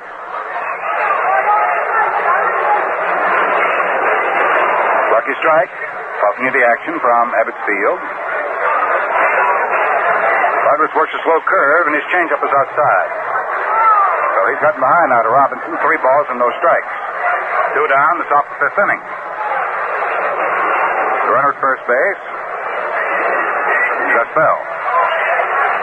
3-1 the score. Cincinnati leading Brooklyn. Rodgers comes down 3-0. His fastball is low inside for ball 4. Bell moves off to second base. That's the 4th base on balls given up by Johnny. Cincinnati's batter is Art Schultz. Big fellow, about 6'4". Weighs over 200 pounds. Schultz doubled to right center in the 4th inning. After Bailey struck out, Hope got him home with a double to left center. That scored the 3rd Cincinnati run. They're leading 3-1. Rodgers works to this right-hand hitter and lays the fastball in at the knees for a strike. No balls, 1 strike.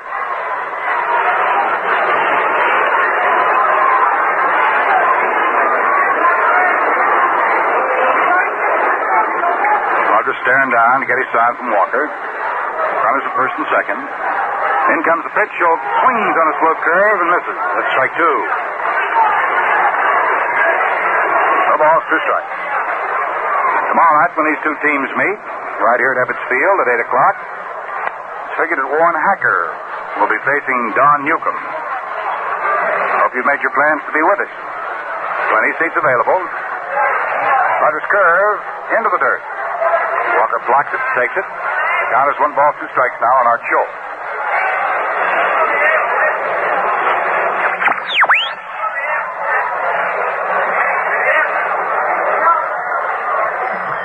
Standing about 3/4 deep at the plate.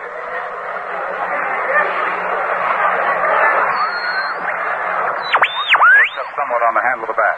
Rodgers throws in the fastball, and Schultz punches it out to right field. Furlong's going to have to hurry to get this one. He cannot. It drops in for the base hit. A run in to score. Robinson winds up at third base. Schultz singles into right, moving Robinson to third, and Bell scoring from second base. It's an unearned run, but nevertheless it's on the books. It's number 6, run number 4 up, Padres. And Cincinnati's out in front for 3 runs as they lead 4-1. Runners at first and third. 2 are down in the 5th inning. The batter is Ed Bailey, left-handed hitting catcher. He's popped out to Zimmer at third and has struck out. He's 0 for 2, batting at .333. Padres flips the pitch in and Bailey after, doesn't get it. Strike 1.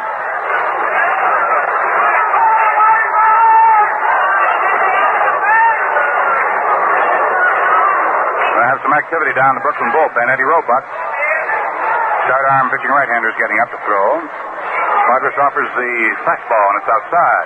1 ball and 1 strike. It's a count on Bailey. Schultz, with his run-producing single, is on at first. Robinson is on at third. Rodgers to the stretch. A check of both runners. The pitch to the plate. Swung on. Ripped foul up the first base side. Strike 2. 1 ball and 2 strikes. Ball getting all the way up to the Brooklyn bullpen. Plate umpire Donatelli fishes a new one out of his pocket and hands it to Walker. Finds his way out to the mound, Padres. Bailey, right foot forward to the plate. Feet wide, spread apart. Bailey, right foot forward to the plate. Feet wide, spread apart. Padres sets. His 1-2 pitch with 2 on. It's swung on by Bailey and bounced down to the right side. Second baseman Gilliam waits for the ball to come to him. Picks it up, snaps his throw over to first, and that's all for Bailey, and that retires the Reds in the 5th inning. Counting up the damage. 1 run unearned. There was 1 base hit, there was an error, and there were 2 men left on. So the score at the end of 4 1/2 innings of play. It's the Cincinnati Reds with 4. The Brooklyn Dodgers have 1. Let's have a word from Vin Scully. Well, what are you doing? Are you working or driving somewhere? Or maybe just sitting in an easy chair, wondering how this ball game's going to come out? Remember, nothing's ever certain in baseball. But one thing's for sure. If you're smoking a Lucky, you're enjoying yourself. You know why? Because a Lucky's all cigarette, all fine tobacco that's good tasting from the very start. And then it's toasted to taste even better. So enjoy yourself. Enjoy the best tasting cigarette you ever smoked. For the taste that you like, light up a Lucky Strike. You'll say a Lucky's the best tasting cigarette you ever smoked.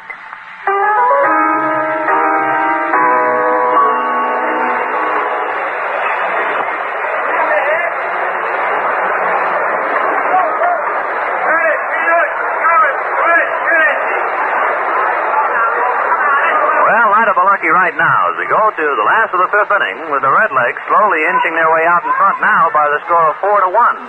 Rube Walker will be first up. Without further ado, let's get right back to Al. It's the last third of the Brooklyn batting order. Walker standing in, hit into a double play in the 2nd inning. Al Jeffcoat with his 3-run cushion now, ready to spin him in here in the last half of the 5th inning. Jeffcoat ready, delivers, and Walker takes the pitch, laid in off the fifth for a strike. 0-1, the count on Rube Walker. Don Zimmer to follow, and then it'll be Padres or a pinch hitter.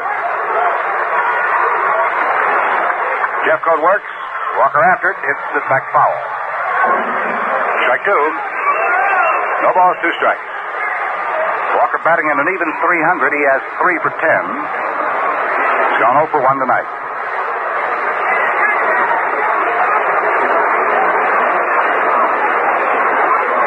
Jeffcoat starts his motion, delivers to the plate, and Walker takes it shoulder high outside for ball 1. 1 ball and 2 strikes. The outfield stand to the right. They're deep for Walker. The right side of the infield deep. Temple in the hole between the first and second back on the rim of the outfield grass. Jeffcoat delivers, and Walker after it hits it the other way and down the left field line foul. That's Page to the crowd out of play.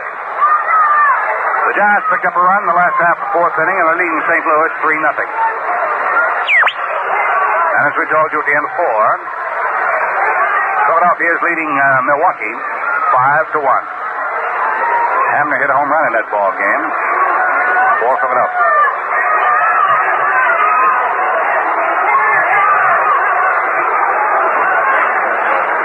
Fastball hit down to the right side. Second baseman Temple up with it. Throws to Robinson at first, and Walker is out. 1 away, last half of the 5th inning. Don Zimmer is the batter.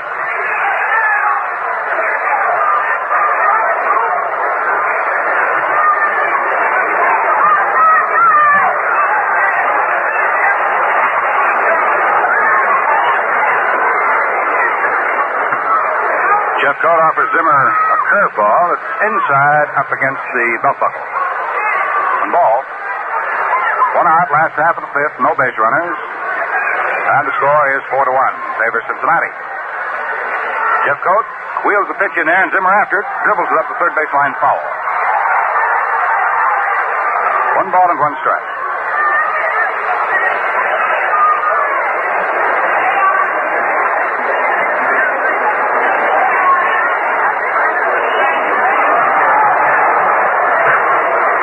Zimmer moving back to the plate now, picks up the club.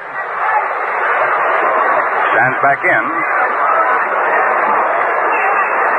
Jeffcoat ready to serve him up again.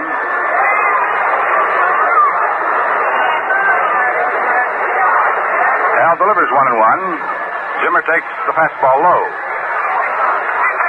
2 balls and 1 strike.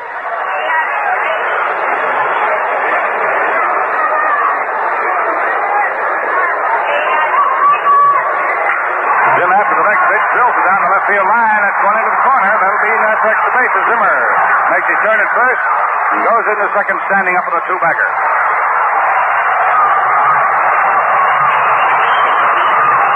That'll be the 3rd hit off Hal Jeffcoat. Johnny Padres is going to come up to hit for himself now. 1 out, Zimmer at second.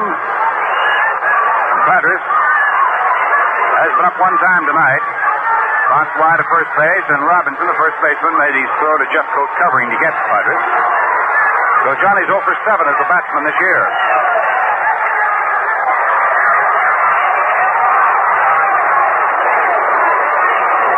Hitting left-handed, Johnny standing in. Zimmer stepping off at second. Oak playing a shallow third. Soft curve is offered to Padres outside for ball 1.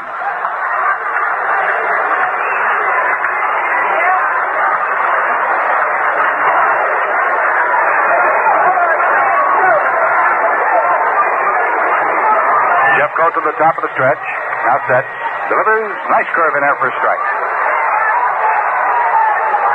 1 ball, 1 strike. Zimmer, hands on hips, has about a 10-foot lead at second base. Keeping a weather eye out for Temple and McMillan, who may try to sneak in behind him to draw the attempted pickoff. Big curveball slammed out to left field. Art Schultz, and he strikes, now backs up a couple of steps and hauls it down, and Zimmer has to hurry back. Second base.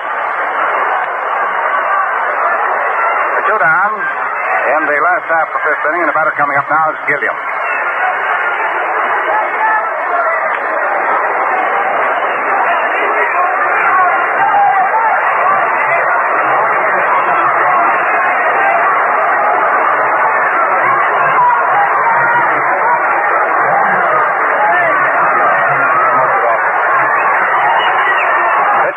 Gilliam, there's a high fly ball hit into right center field. The second baseman going back. Temple still going back and throws it down. Well, that's it. A run's 1 hit, 1 man left on in the 5th inning. Well, the score at the end of 5. It's Cincinnati 4 runs, 6 hits, 1 error, and the Brooklyn Dodgers 1 run, 3 hits, and 2 errors. Continues long after the sale is made. Modern shop contains all the latest factory-approved equipment for keeping your Olds in tip-top condition. Their careful servicemen are constantly being trained in Olds factory schools. That's the reason. That's why over 67% of Rose Oldsmobile sales are to repeat customers. Folks who come back year after year because Rose offers more. Low price plus continuing interest in your satisfaction. There's no substitute for integrity, and integrity means Rose Oldsmobile, Central and Manning, satisfying customers at the same location for more than 30 years. That's Rose Oldsmobile. McMillan and Jeffcoat. Stepping up to the microphone, speaking for Lucky Strike and for the play-by-play, here's Ben Scully. Thank you, Al, and good evening, everybody. Don Hoke, followed by Roy McMillan and then Hal Jeffcoat. And Padres' fastball spins Hoke around for 1. Hoke walked and doubled. Don 1 for 1, batting .407. It's quite a different Don Hoke we're seeing tonight than the boy used to play for Brooklyn. Fastball in for the strike, 1-1. Hoke, when he was a Dodger, and for that matter all throughout his baseball career, even when he was at Chicago, had a spread eagle stance. He would bend at the knees and also at the waist. He had a tendency to lock himself trying to swing. 1-1 is a fastball in there, strike 2. When he went to Cincinnati, Bertie Tebbetts told him, "Son, the way you're batting, you won't last long in the major leagues." So they got together and came up with this batting stance. 1-2 pitch to him, fastball, fouled away. Count remains 1-2. Hoke is now a stand-up hitter. He does not bend over or crouch. And his feet are pretty close together, and he is deep in the hitter's box. He wants to see that fastball a little bit longer. Paid off. .407 batting average with 16 runs batted in. Padres delivers 1-2, and the fastball is inside. Hoke just did get away from it. 2-2. Don Hoke, Roy McMillan, Hal Jeffcoat here in the sixth inning. Cincinnati 4 and Brooklyn 1.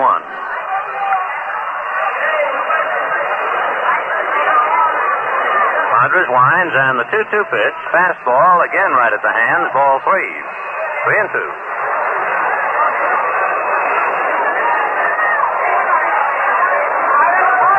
4 runs, 6 hits, and 1 error for Cincinnati. A run on 3 hits and 1 error for Brooklyn.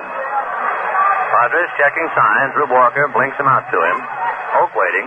3-2 pitch to Don Hoke. Fastball, foul back. And the count remains 3-2. Hoke is the man who caused a clarification of a baseball rule this year.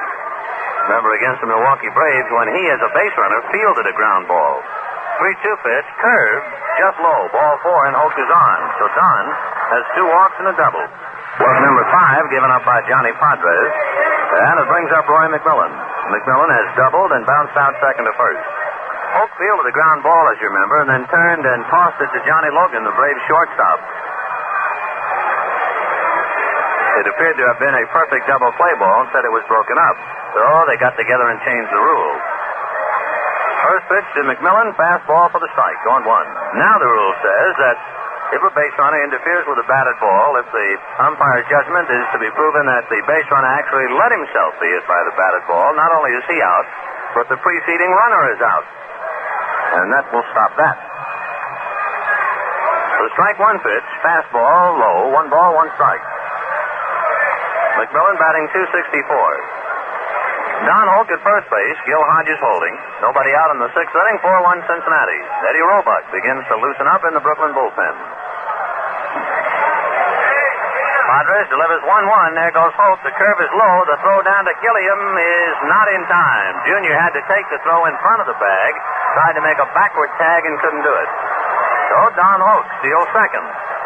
Curve low and inside, and the count 2 balls and 1 strike to Roy McMillan. That's the second stolen base for Don Hoke.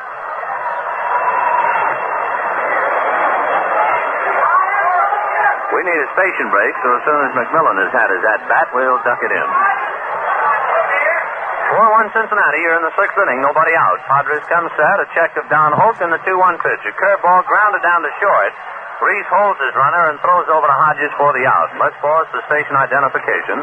This is the Brooklyn Dodgers Radio Network. And dial 1460 WOKO Albany, the Capital District's most talked about station. Downtown studios in the Hotel Wellington. It's now 9:32 WOKO time.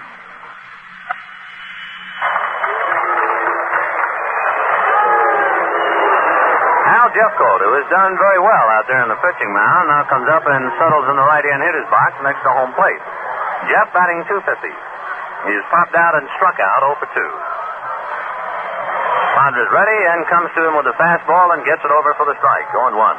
When the Dodgers bat in the bottom of the 6th, if you're not keeping score and you'd like to look ahead, they'll send up Reese, Snyder, and Ferrillo. Should anybody get on, maybe Hodges. Jeffcoat waiting. Padres back to him with another fastball. It's cut on late and hit in the upper deck, just to the right of home plate. 0-2 the count. On deck is Johnny Temple. It's a rather strange ballgame that Padres is pitching tonight in the sense that he is not throwing many changeups. He threw a changeup to Art Schultz in the 4th inning, and Schultz doubled on 1 bounce of the center field wall. Most of the time, fastball and curve. Strike 2 pitch. Curveball cut on and missed, and down goes Jeffcoat. 6 strikeouts for Padres. The changeup, of course, has always been a very big pitch for Padres ever since that 1955 World Series. Hasn't thrown many of them this evening. Here's Johnny Temple, single to center, walk twice. John batting .328.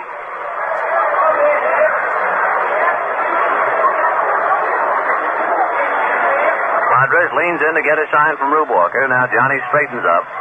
And the pitch to Temple. Fastball for the strike, 0-1.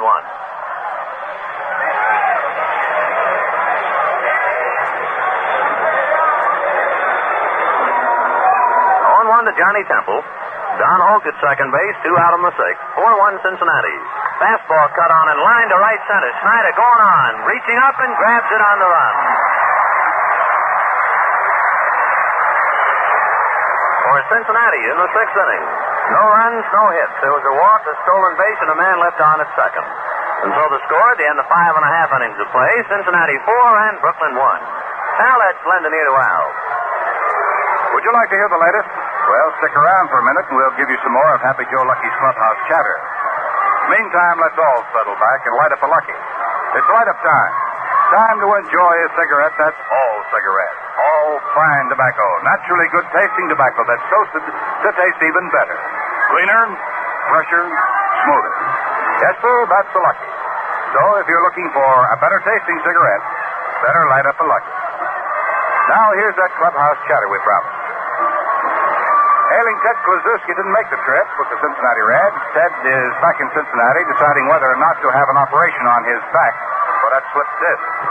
Big Clue is one of the most popular players in baseball, and the first question every Dodger asked the Cincinnati players before tonight's game was, how's Ted? How's the big guy?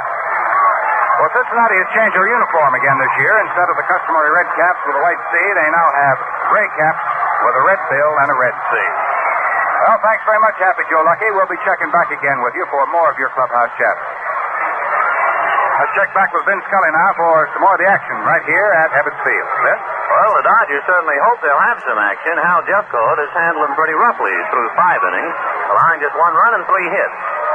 The Dodgers coming up in the bottom of the 6th will have Reese, Snyder, and Perillo.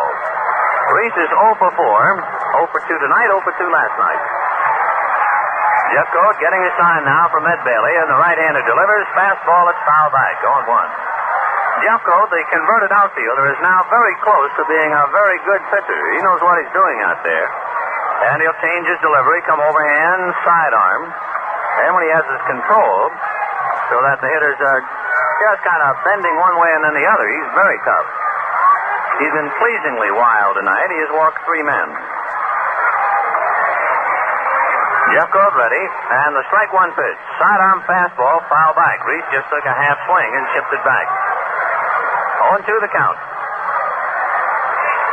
Cincinnati will be in here tomorrow night. Airtime 7:55, game time 8 o'clock. The Dodgers will send Don Newcomb to the mound, and Cincinnati will counter with Warren Hacker.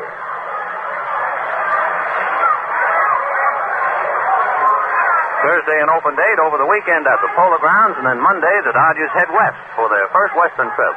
Open up with the Braves at Milwaukee. Strike 2 pitch, the fastball outside, backhanded by Bailey. 1 ball, 2 strikes. The end of this inning, right after the Dodgers have had their whacks at Jeffcoat, we'll have a complete rundown of the Lucky Strike scoreboard. So stay right with us. The 1-2 pitch to Reese. Overhand curve gets him out of there, right at his shoulders. 2-2.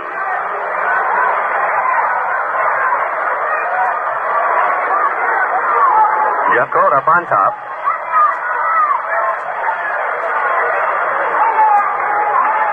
On deck, Duke Snyder. Dodgers got a run in the first inning, but Cincinnati picked up 2 in the second, 1 in the fourth, and 1 in the fifth, and they lead 4-1. Reese waiting. Jeffcoat winds now. The 2-2 pitch. Sidearm fastball rammed into left field for a base hit.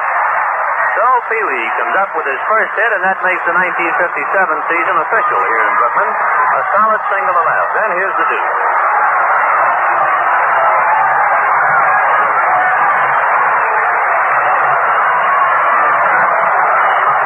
Snyder is 0 for 1, grounded out to Johnny Temple, but it got a run over in the first inning, and he walked in the fourth. Duke batting .254. He likes to hit against Cincinnati, especially at Crosley Field in Cincinnati. He hit .400 against the Redlegs in 1956. Jeffcoat ready and delivers. Snyder swings and doesn't get it. 0-1. Snyder having a bit of trouble because of that left knee. Since he's a left-hand batter, all his weight must be put on it. And it seems to upset him a bit. He has a tendency to hit off his front foot, and consequently he's been in a slump. Duke just hanging in there and trying to get over the knee and get back on the right road. Strike 1 pitch, cut on and sliced away off the plate. That'll carry to the roof and out of the ballpark. 0-2.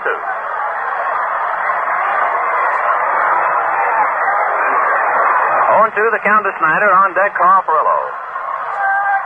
Pee-wee Reese at first base. Nobody out. Bottom of the 6th. Redlegs 4. Brooklyn 1.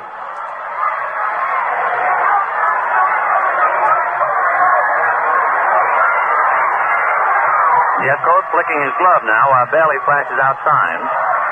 The strike 2 pitch to Snyder. Fastball got him swinging.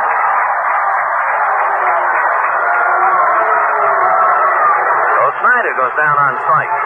Third strikeout for Hal Jeffcoat and brings up Carl Furillo. Furillo has walked and hit into a double play, batting .299. Boy, the Redlegs really did a turnabout in 57 after that bad start where they lost 6 ball games to Milwaukee. They are now rolling against the East. They've won 7 straight against the Eastern teams, and they're bidding for consecutive win number 8 tonight. That's the longest string in the majors this year. Jeffcoat up on top. Hal set now. Checks Reese and comes to the plate. Fastball high, ball 1. Brooklyn 1 run on 4 hits. Cincinnati leading 4-1. They have 6 hits. Each side has committed an error. One by Reese and the throwing error by catcher Ed Bailey. The 1-0 pitch to Furillo. Fastball cut on and missed. 1-1.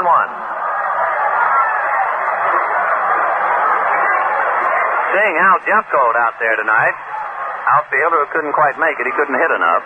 Changed to a pitcher. Quite a story going on down at Philadelphia with Granny Hamner. Notice that Hamner hit a home run tonight.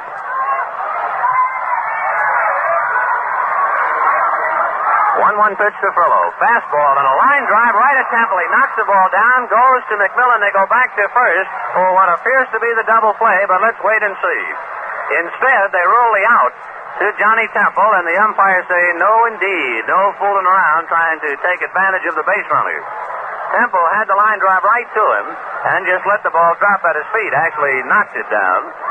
Reese had to remain at first, and it looked like the double play, but the umpires say no. Not allowed to take an unfair advantage of a base runner, and that's what that was. So Furillo lines up to Johnny Temple. Reese holding on at first. 2 out, and the batter, Gil Hodges. Hodges batting .319.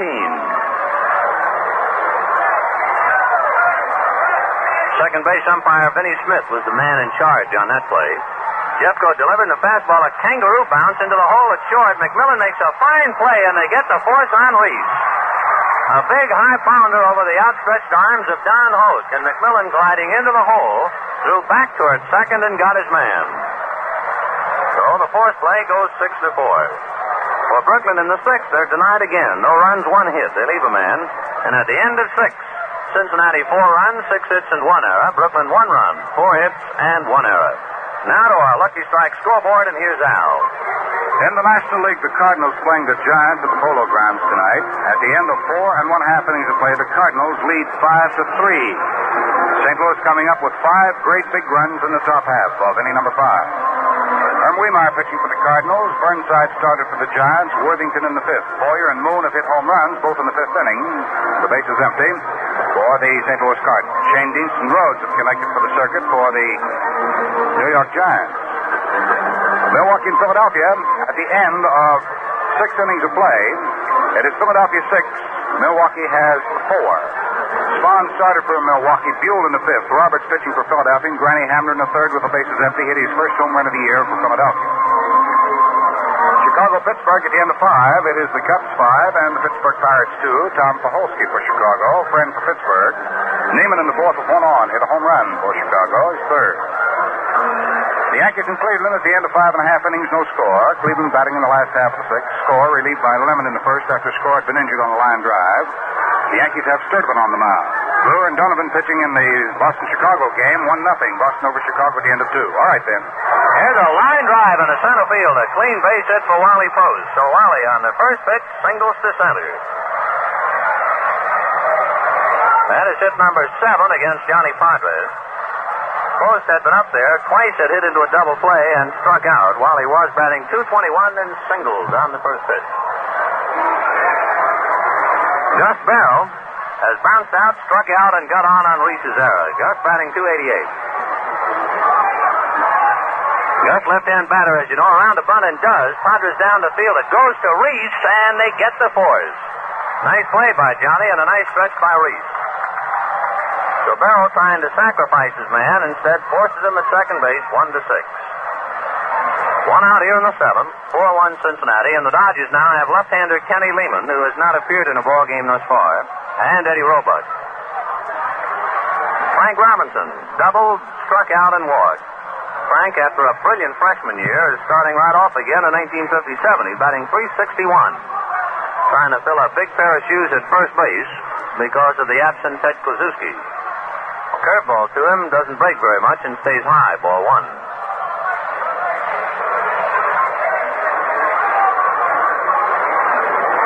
Bell at first, Hodges holding. Padres set, a peek to first, now comes back with a fastball that's in for a strike. Robinson undecided as to whether to swing or not. Finally let it go by, and it was in there. 1 ball, 1 strike. On deck, Art Schultz.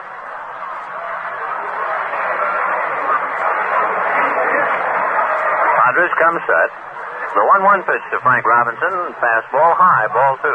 2-1. It's conceivable that in Johnny Padres' pitching book, he just did not like the change-up to the Cincinnati batters. Fastball curve, fastball curve. John set. Looks to first, the 2-1er. Curveball cut on line to left field. Samoli on the run. Turns, grabs it, drops the ball. Holding on at second base ahead of the throw is Gus Bell, and it's a boot for Gino Samoli. Robinson hit a line drive. Samoli came on to catch it at his left knee, and then the ball dropped out of his glove for the error. That is the second error for Brooklyn. Run is at first and second with 1 out, and here's Art Schultz. Fly to right, double to center, single to right. Batting .273, has a run batted in and scored 1. Oh, well-built left fielder. Right-hand batter.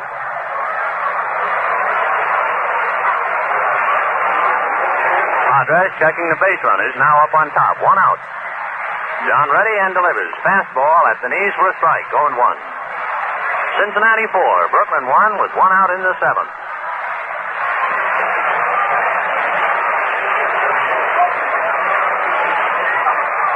On deck, Ed Bailey.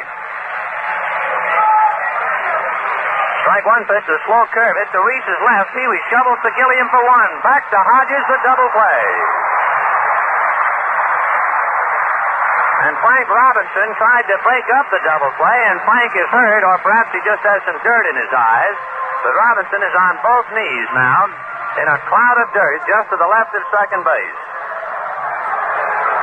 Robinson now walking off, brushing out his uniform. Frank went in there, gave it his best to break it up. The double play was still put in the books.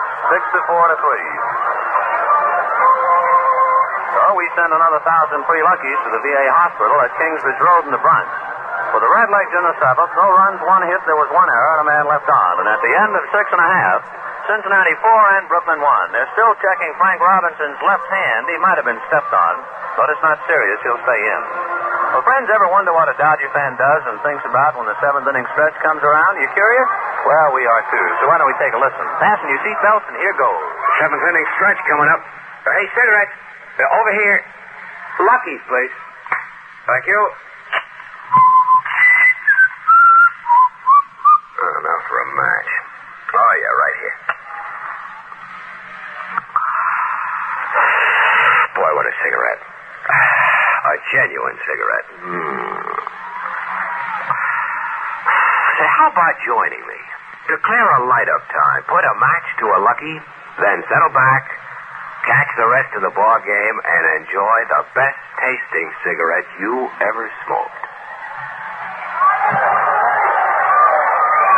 To the last of the 7th inning, Cincinnati and Hal Jeffcoat leading Brooklyn 4-1. The Redlegs 4 runs on 7 hits.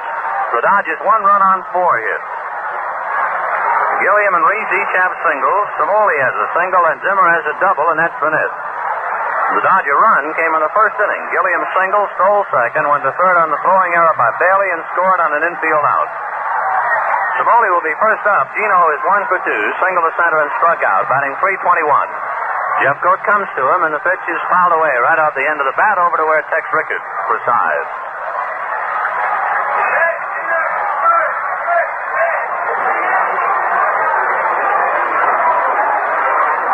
Samoli, Walker, and Zimmer the way the Dodgers come up, and then Johnny Padres spot. Jeffcoat delivers 0-1. Overhand curve, whack foul down the left field line and back into the seats. 0-2. Eddie Roebuck continues to throw in the Dodger bullpen.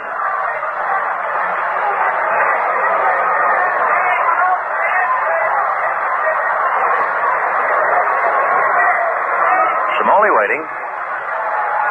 Jeffcoat going to work. And the 0-2 pitch. Sidearm curve, just missing outside. Ball 1. 1-2.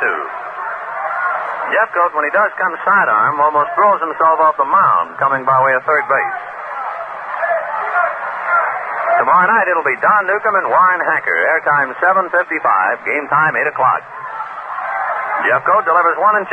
Fastball cut on, line to center field, and Gino has another base hit. That's his second tonight. He's 2 for 3. That means he's 7 for his last 9 at-bats. Hit number 5 on Hal Jeffcoat. And it brings up Rube Walker. Walker in there tonight because Campanella twisted his knee last evening.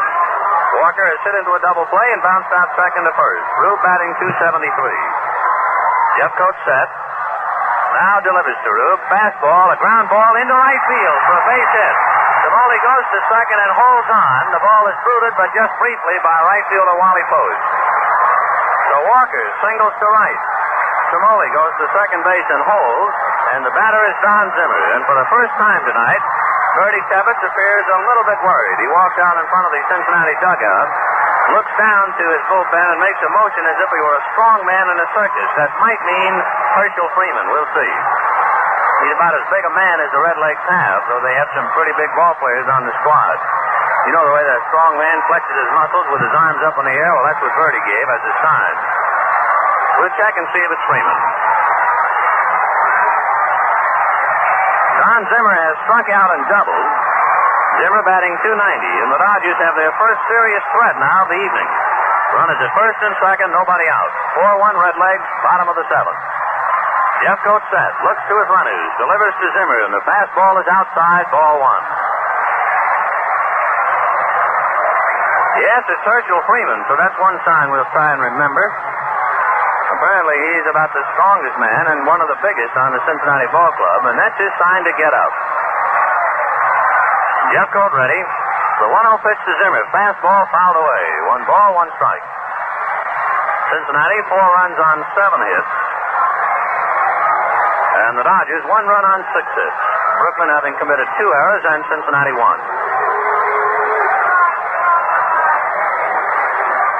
Smoley inching away from second. Rube Walker away from first. Zimmer waiting. Polk almost back of the bag at third. The 1-1er. Fastball, foul back. 1-2. They really give Zimmer a big hole on the left side of the infield to shoot at. Roy McMillan is slightly over towards his left, near his second base. Don Hoke, however, is hugging the line back of the bag at third. Bertie Tebbetts facing up and down in front of the Cincinnati bench. 1-2 to Don Zimmer. Jeffcoat looks down the barrel to get his sign from Ed Bailey. Now the 1-2 pitch. Fastball dribbled halfway back to the mound. Jeffcoat goes to second base. It's a high throw, and everybody's safe.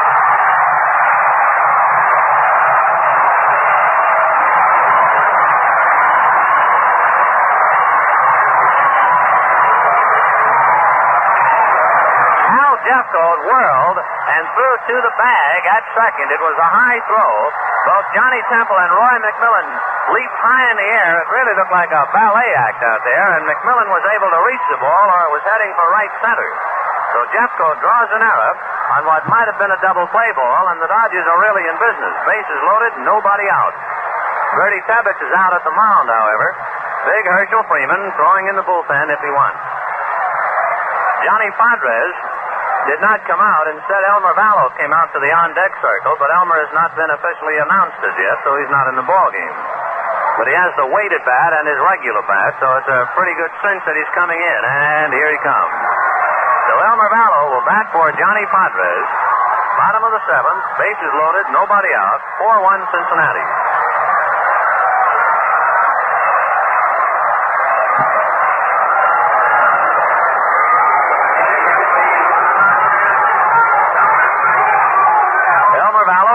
Introduced to the crowd. Elmer appeared as a pinch batter last night against Milwaukee. Hit in the 9th inning for Charlie Neal with the bases loaded. Hit into a double play. Vallow stepping in. Gino Smoley at third. Rube Walker at second. Don Zimmer at first. Nobody out. Jeffcoat looks to third, now goes to his windup, and the pitch to Vallow. Cut on, a high bouncer down to Johnny Temple. He feeds to McMillan for one. Back to Robinson, the double play, and Gino Cimoli scores. Vallow, of course, does not get credited for a run batted in. So Elmer hits into a double play, 4-6 to 3. Zimmer is cut down as Rube Walker advances to third, and Cimoli carries the run over. So it is now 4-2, Cincinnati. I imagine Vallow could eat his glove now. 2 appearances a row as a pinch batter and twice hitting into double plays. Jim Gilliam stepping in. Rube Walker at third and 2 outs. Gilliam, batting .291, is 1 for 3. Jeffcoat winds and delivers, and Gilliam takes inside, ball 1. Eddie Roebuck loosening up in the Dodger bullpen.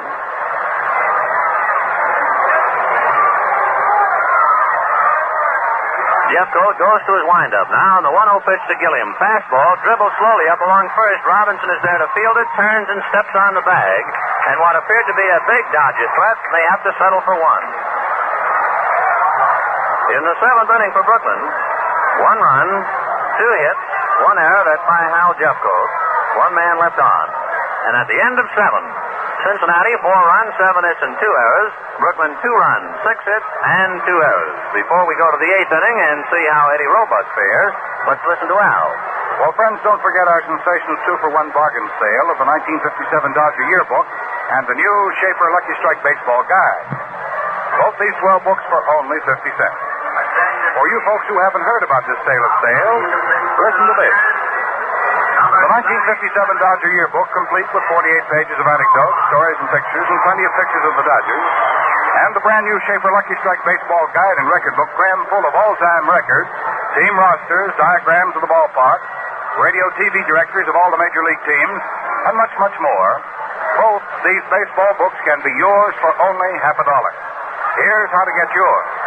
Send 50 cents along with your name and address to Dodger Baseball Books, Box 119, Brooklyn, New York. That's Dodger Baseball Books, Box 119, Brooklyn, New York. You know, both these books usually sell for 50 cents apiece, so what you waiting for? Remember, this offer is being made for just 2 more weeks, so hurry and get your order in.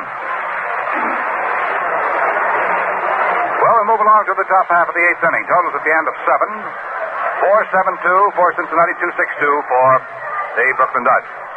All right, Ben. Well, Eddie Roebuck taking over now as we go to the 8th inning. Cincinnati 4, Brooklyn 2. You know, the Dodgers have been engaged in some extra inning ball games of late. It must be catching. We had a report tonight that their number 1 farm club, Montreal, played extra innings. They went 13, beat Columbus. Here we go to the 8th. Roebuck pitching to catcher Ed Bailey. Comes overhand with a sharp curve that's too low, ball 1. Bailey has popped out, struck out, and bounced out second to first. Ed batting .327. He was the Cincinnati leader against Brooklyn last year. 9 home runs and it's .353. Roebuck ready, and the 1-0 pitch to Bailey. Another curve, that's in for the strike, 1-1.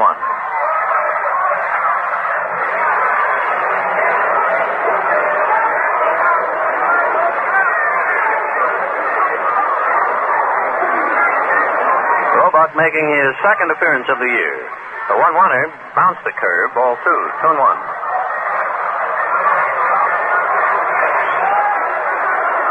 In the Dodger bullpen, left-hander Kenny Lehman loosening up.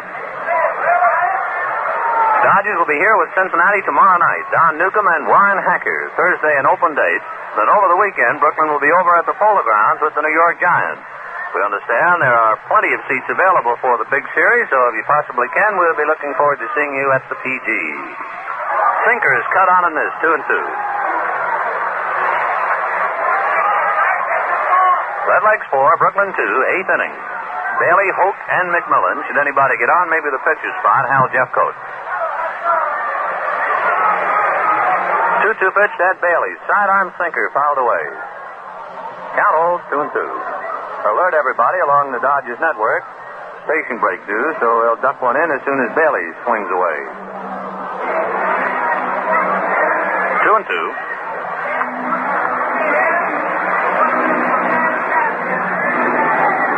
The outfield on Bailey, deep and around to right, gap in left center. Roebuck comes overhand, the fastball is outside. Ball 3. 3-2.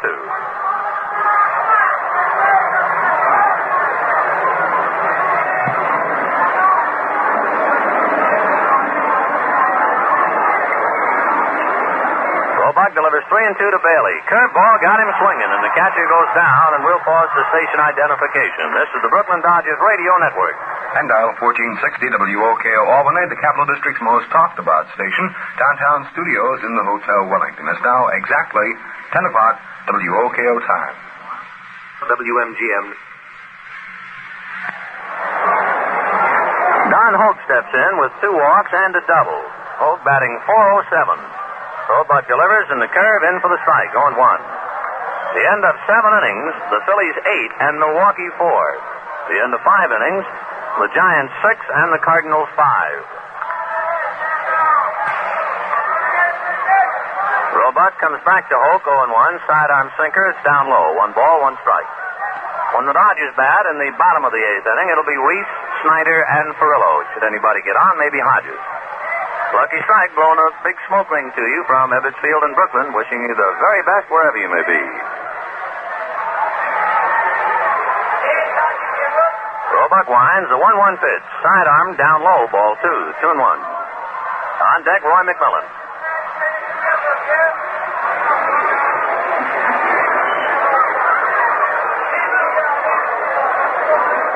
The Yankees came up with a run in the 7th inning. At the end of 6 1/2 innings, the Yankees won, Cleveland nothing. Roebuck delivers, sidearm sinker, and that's low. Ball 3, 3-1. So Hoke now turns and looks down to third base coach Jimmy Dykes to see how the Redlegs, Bertie Tebbetts, wants to play it.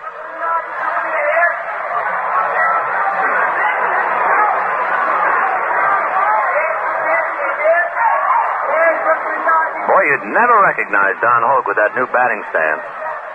Really changed. 3-1 pitch to him. He lets it come in. It's over for a strike. 3-2. A very pleasant evening in New York. Just a light breeze rippling out to right field.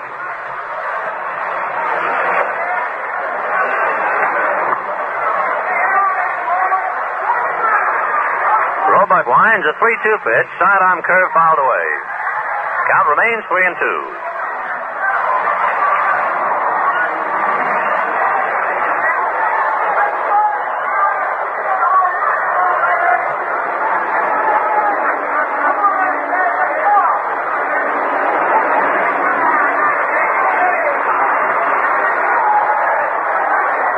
Roebuck ready. 3-2 pitch to Don Hoke. Overhand curve. Got him. Down he goes.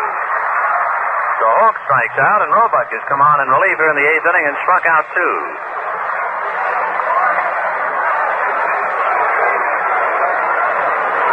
The batter, Roy McMillan, who has doubled and bounced out twice.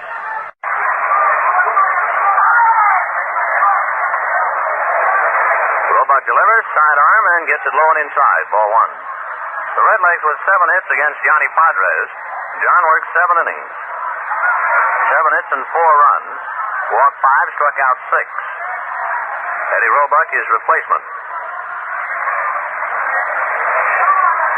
McMillan just waiting. Roebuck winds, and the 1-0 pitch. Sidearm sinker, and that's too low. Ball 2. Walker trying to dig that one out of the dirt. 2-0. Cincinnati 4, Brooklyn 2 here in the 8th inning with 2 out. Roebuck only of late in last year started to throw a lot of overhand curves. When the Dodgers first saw him, he was strictly sidearm. Eddie ready, and the 2-0 pitch. In for the strike, 2-1. Remember when Dixie Howell was with Brooklyn? Dixie is a man who more or less helped Roebuck to get to the majors. He helped Eddie get confidence in that sinker. When they were both up in Montreal, Howell caught a ball game, which Roebuck started. Dixie called nothing but sinkers for 9 innings. 2-1ers, just outside, ball 3, 3-1. Roebuck went on to win the ball game, had a great deal of confidence in the pitch, and it has helped him to get to the major leagues. 3-1 the count to Roy McMillan. 2 out in the 8th inning, 4-2 Cincinnati. Roebuck winds, a 3-1er. Down low, ball 4. So after striking out Bailey and Hoke, he walks McMillan, and we'll see pitcher Hal Jeffcoat. Jeffcoat coming up right now, donning his helmet. Crowd giving him a round of applause. He has pitched very well. Jeff, as a batter, is 0 for 3, popped up and struck out twice, batting .231.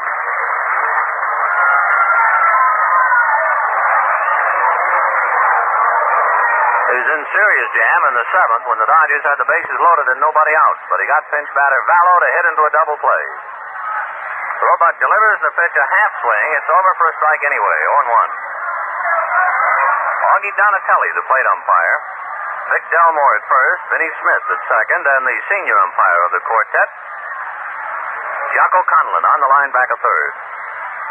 The strike one pitch to Jeff Coates. Cut on a big chopper down to short. Reese to his right is up with it. Goes to Gilliam, and they get the force on McMillan. Play going 6-4. In the eighth inning for the Redlegs, no runs, no hits. They leave one man. There were no Brooklyn errors. And at the end of 7.5, Cincinnati 4 and Brooklyn 2. And now here's Al. All set for the next inning? Well, you are if you've got plenty of luckies on hand. And if none are handy, make a dash for a fresh pack. Good idea? Oh, that's a great idea. Man, there's no better cigarette than a Lucky. You know why? Because a Lucky's all cigarette, all fine tobacco. Mild tobacco that tastes good from the start. And then it's toasted to taste even better. Cleaner, fresher, smoother. You'll know what I mean just as soon as you put a light to a Lucky. Say, how about right now? Well, let's see. It's just about 7 minutes past 10 o'clock here at Ebbets Field in Brooklyn. That means it's light-up time. Time to enjoy the best-tasting cigarette you ever smoked. Well, we'll hop along into the last half of the eighth inning. Reese will be the batter to come up for the Brooklyn Dodgers. He'll be followed by Snyder and then by Perillo. 4-2 ball game in favor of Cincinnati, so let's get back to Vin and see what the action's going to be. Well, Pee Wee Reese is 1 for 3. Bounced out third to first, short to first, and single to left.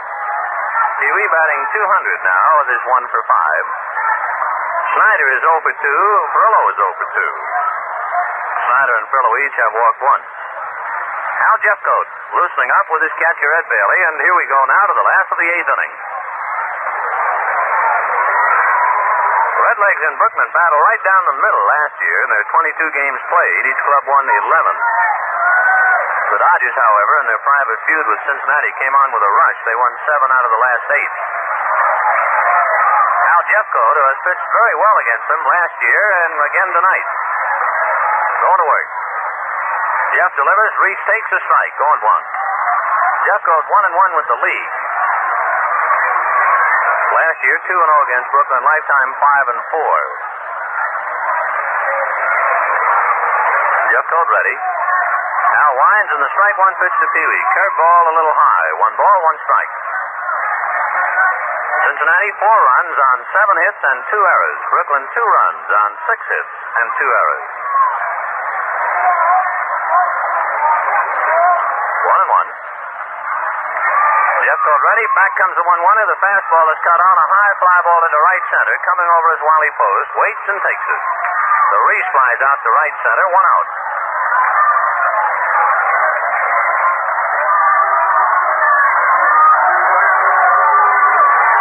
Snyder has bounced out, walked, and struck out. Duke batting .250.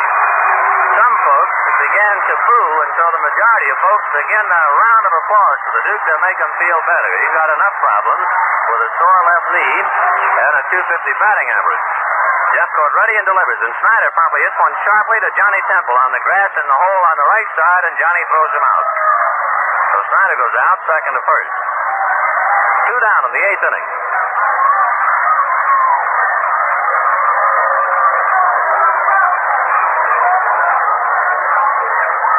Perillo steps in. He is walked, hit into a double play, and lined out. Carl 0 for 2.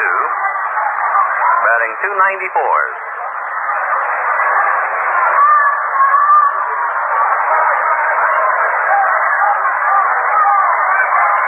Perillo waiting. Jeffcoat just letting him hang up there. Now checks his signs with Ed Bailey, and the right-hander ready. First pitch to Perillo. Fastball in for the strike. Going 1. Redlegs have turned in 3 double plays against Brooklyn, and the Dodgers have done the exact same thing to Cincinnati. We've had 6 DPs tonight. Strike one pitch. Fastball cut on is a high drive to left center. Coming over is center fielder Gus Bell and takes it on the run. Joe Perillo flies out to left center, and the Dodgers go quickly there in the eighth inning. 1-2-3, and at the end of 8, Cincinnati 4 runs, 7 hits, and 2 errors. Brooklyn 2 runs, 6 hits, and 2 errors. Well, just a gentle reminder now about the weekend series with the New York Giants over at the Polo Grounds. We've been told that there are plenty of seats of all kinds. It's always exciting when those two ball clubs get together. So we'll see you at the Polo Grounds Friday night, Saturday, and Sunday afternoon. Also, tomorrow night will be the Dodgers' last ball game here at Ebbets Field for a little while. For after tomorrow, Wednesday night, when Don Newcomb will oppose Warren Hacker. The following day, Thursday, is an open date. Then the weekend series with the Giants. And then on Monday, the Dodgers will board their brand new Convair at Hangar 8, Eastern Airlines at LaGuardia, and at 3:30 p.m. Monday afternoon, we head for Milwaukee. So that'll be the schedule for a while. Keep the ball club out west. So tomorrow will be the last chance, the last home game on this first current homestand. Eddie Roebuck trying to keep Cincinnati quiet now in the ninth inning, and then he can only hope the Dodgers will explode in the bottom of the ninth. For the Redlegs in the top of the ninth, Johnny Temple, Wally Post, and Gus Bell. Cincinnati trying to win their 8th straight. Boy, are they coming in a hurry. Temple is 1 for 2, a single, and he has 2 walks. He fakes a bunt and takes a strike and growls a bit at plate umpire Augie Donatelli. 0-1. John batting .323.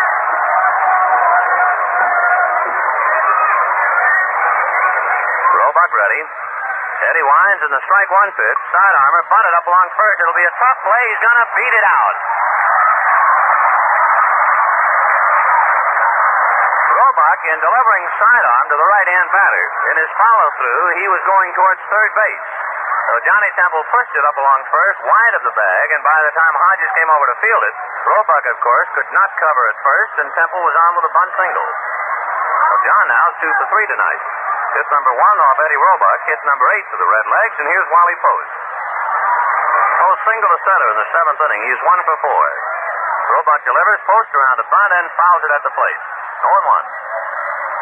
Post against Padres. Twice hit into double plays and struck out, and then got his base hit. So it's the first time he's looking at Eddie Roebuck. Wally batting .231. Kenny Lehman throwing again in the Dodger bullpen.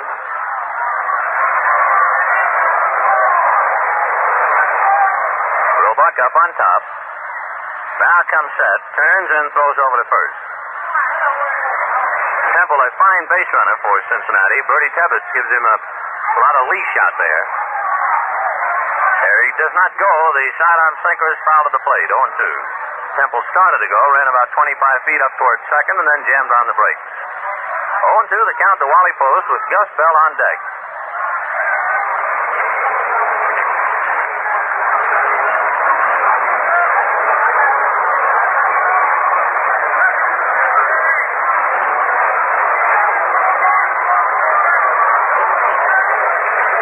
Waiting for Wally Post to get squared away up there. 0-2 the count. Roebuck checks over at Johnny Temple, who inches off the bag at first. Eddie set on the strike 2 pitch. Overhand curve, line to right field. That'll be a base hit, maybe for extra bases. Frillo chasing it in the corner. Temple is going to third base as Frillo comes up with the ball. They'll hold him there. Frillo throws a 1-bouncer to the plate. And down to second with the double goes Wally Post.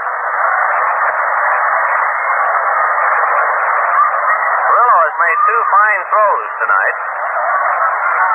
In the second inning, with Robinson at second base and nobody out, Art Schultz flied to right.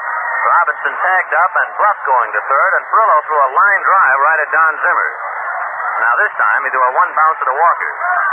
So Eddie Roebuck having his problems. Runners at second and third.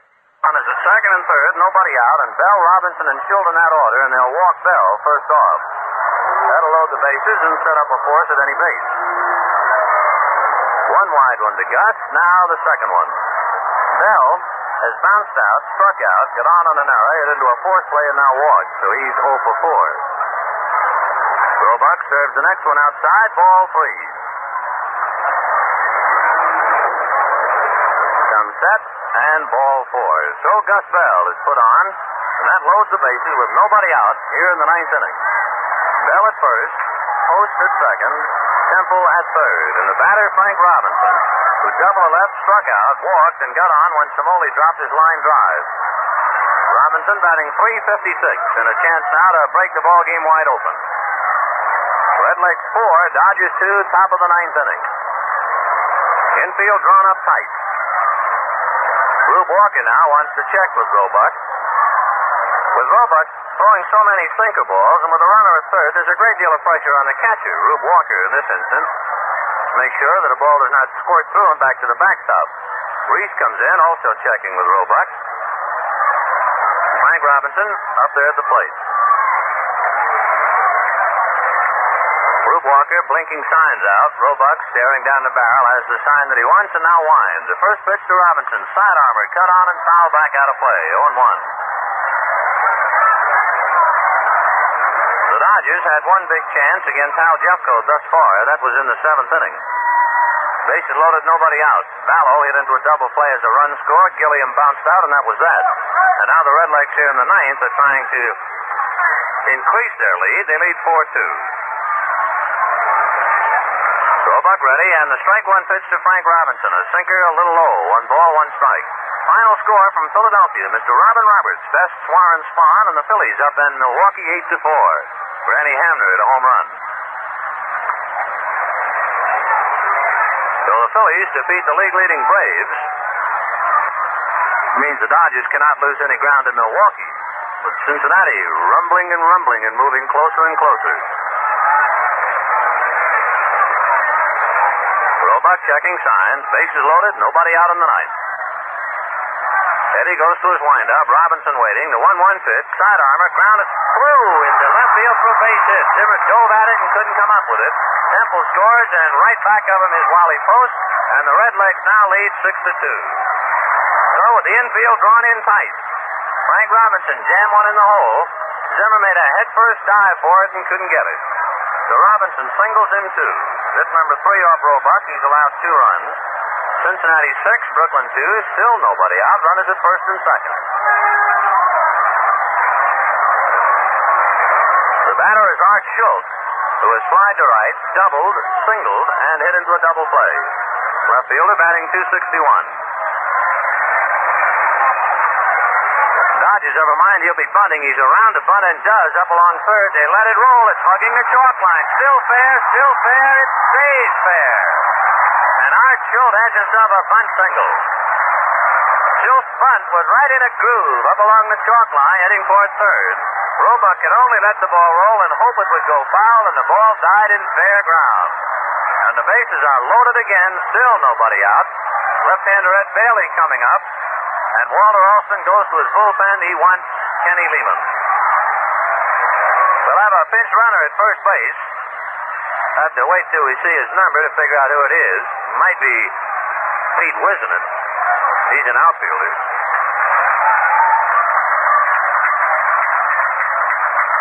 He's talking to Frank McCormick at first. Can I see the glasses? Please, Al. There's one peak, and if you see that big blonde head under there, you know it's Wisnant. Yep. Pete Wisnant running at first base for Art Schultz.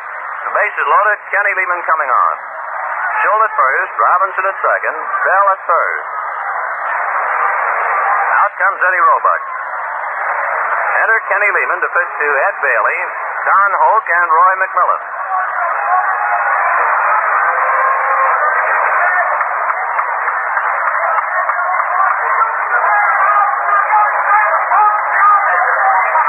Cincinnati 6 runs on 11 hits and 2 errors. Brooklyn 2 runs, 6 hits and 2 errors. Kenny Lehman, the third Dodger pitcher on the mound. We've seen Johnny Padres for 7 innings. Roebuck worked 1 inning plus, did not get anybody out here in the 9th inning. He allowed 4 hits, at least 2 runs. All the runners on the base paths are Roebuck's responsibility. So Lehman pitching to left-hand batter Ed Bailey. For Kenny Lehman, this is his first appearance of the year. Ed Bailey has popped out, struck out twice, and grounded out. Bailey batting .323. So Pete Wisnant at first base, and he will probably go into left field in the 9th inning for left fielder Art Schultz, who gave weight to him. Wisnant, a more experienced outfielder. Remember, he used to be with Chicago and also the Braves. All right, Lehman looks in to get his sign. Bailey waiting. Bases loaded, nobody out. 6-2 Cincinnati. Curve low and outside. Ball 1. Gus Bell at third, Frank Robinson at second, Pete Wisnan at first. The Dodger infield remains up tight, trying to choke off a run at the plate. 6-2 Redleg, nobody out. Rainey Valdez begins loosening up in the Brooklyn bullpen. The 1-0 pitch by Lehman, a curve in for the strike. 1-1.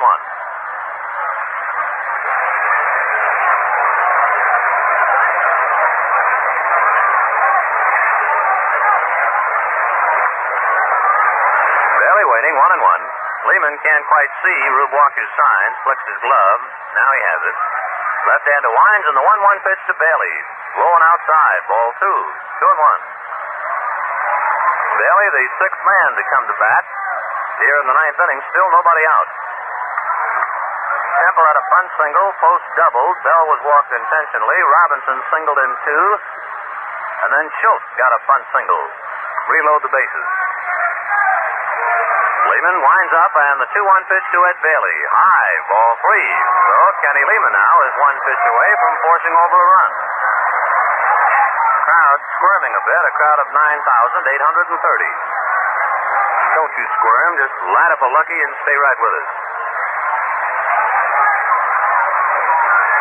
Lehman paws at the dirt, trying to regain his sights on home plate. Kenny nods in agreement, now goes to work. The 3-1 pitch to Ed Bailey. Cut on and missed, strike 2. It's pretty tough for Kenny Lehman. The season having rolled along, he's not pitched since way back in spring training. Remember Ernie Johnson, when he came on in relief the other day for Milwaukee, he hadn't pitched since the Dodgers played the Braves at Fort Worth. And that's a while ago. It's about the same for Lehman. Pretty tough spot for him. Kenny getting a sign. Ed Bailey waits. Lehman winds a 3-2 pitch. Curve cut on and grounded down to Gilliam, who boots the ball and picks it up. No, Hodges does and just steps on the bag, but a run comes over. There's no error up. The run comes in. So Bailey grounds out 4-3 as Gilliam, in booting the ball, deflects it right over to Hodges, who steps on the bag. Wisnan advancing to second. Robinson goes to third. Bell comes over. The third run of the inning. The run is charged to Roebuck, and the Redlegs now lead 7-2. Don Holt. 2 walks, a stolen base. He has a double, and he struck out. The infield remains up tight. And with Holt up there, there's always a possibility of a squeeze play. Lehman delivers, and Don swings and jolts it to right center. It's deep. It's way out there. Furlow on the run reaches up, but it's over his head. In comes Frank Robinson. There's a great deal of confusion on the base path. Hoke has already passed Ed Bailey. So Hoke is out. I think Bailey's going to be out, and there'll be a double play on a line drive into right center. Let's wait and see. Yep, I think that's it. A line drive into right center, and they get a double play. You still there? Boy, it happens out here. Bertie Tebbets is shot. Perillo and running into right center. Remember the confusion last night with the Milwaukee Braves. You see, in right center at Ebbets Field, in case you've never been here before, the advertisement is of a white color, and the ball is lost. Last night there was a great deal of puzzlement on the part of the Braves runners, and tonight, well, the Redlegs didn't know which way to go. Hoke would have cleared the bases, hitting the ball into right center. Give Don a single into right center. Wisnan at second was halfway to third and went back to second, and Hoke passed him. And Hoke is out for passing the runner, and they tag Wisnan. Now, Walter Austin is out at the mound talking to Jocko Conlon. The Redlegs, who started to take the field, now go back in the dugout. And it's conceivable that the umpires are saying Wisnan was at the bag, he'd be safe, and the only man out would be Don Hoke. Oh, and another rhubarb we have here. Austin, however, is not so much arguing as he is listening to plate umpire Augie Donatelli and third base umpire Jocko Conlon. See if you can get it again now with runners at second and third. Wisnan at second and Frank Robinson at third. Hoke hit a drive into right center that was in there for a base hit, but the Redleg runners were confused. Wisnan went back towards second base, and Hoke, who was running with his head down, figuring he had extra bases, passed Wisnan, and Wisnan remains at the bag. That belongs to him, but Hoke is out for passing the runners. Frank Robinson at third came across to score, but Wisnan remained at the bag, so the only out is charged to Don Hoke for passing the runners. They'll give Hoke a single, He passed the runner, give the put out to Reese, who was closest man to the play. Wisnant remains at second base, and Robinson scores. Boy, oh boy, oh boy. The hit is off Lehman. The run is charged to Roebuck, and it is 8-2 in favor of Cincinnati. Well, I go for lucky. It's Ebbets Field. Boy, we thought the brave runners didn't know where to go last night. You should have seen the Redlegs. Frank Robinson was around third. He thought maybe he should go back. Wisnant was at second. He was halfway down to third. He decided to go back, and there was Hope churning around second. How do you do, Mr. Wisnant? And he went right by him. So Hope with a base hit and a run batted in, and he's out for all his troubles, but it's still 8-2 Cincinnati. Boy, this has been a weird homestand. The batter, Roy McMillan. McMillan is 1 for 3, batting .259. Lehman checks Wisnant, delivers, and a bouncer hit foul outside of first. Wisnant wasn't sure what to do, but he decided to stay right at the bag at second. Reese tagged him, but Pete remained right there. We'll check if Perillo gets an assist, but I doubt it. No assist for Perillo. Give Reese the putout. 2 out in the ninth inning, 4 runs over. Redlegs 8 and Brooklyn 2. Lehman ready and delivers, and the curve is cut on. Hit slowly to left of the mound. It'll be a tough play. Barehand pickup by Zimmer. The throw is not in time, and Wisnant is at third base. So McMillan gets a nub single up along third. The Redlegs is still at it in a slap-happy inning. Hit number 2 off Lehman. And through it all, Hal Jeffcoat quietly comes walking up to the plate and gets a round of applause. The last time that I can remember seeing a base runner pass another was a few years ago in the Mayor's Trophy game that involved a Dodger. It was a grand slam home run hit, I think, by Gene Woodling, and he passed somebody at first base.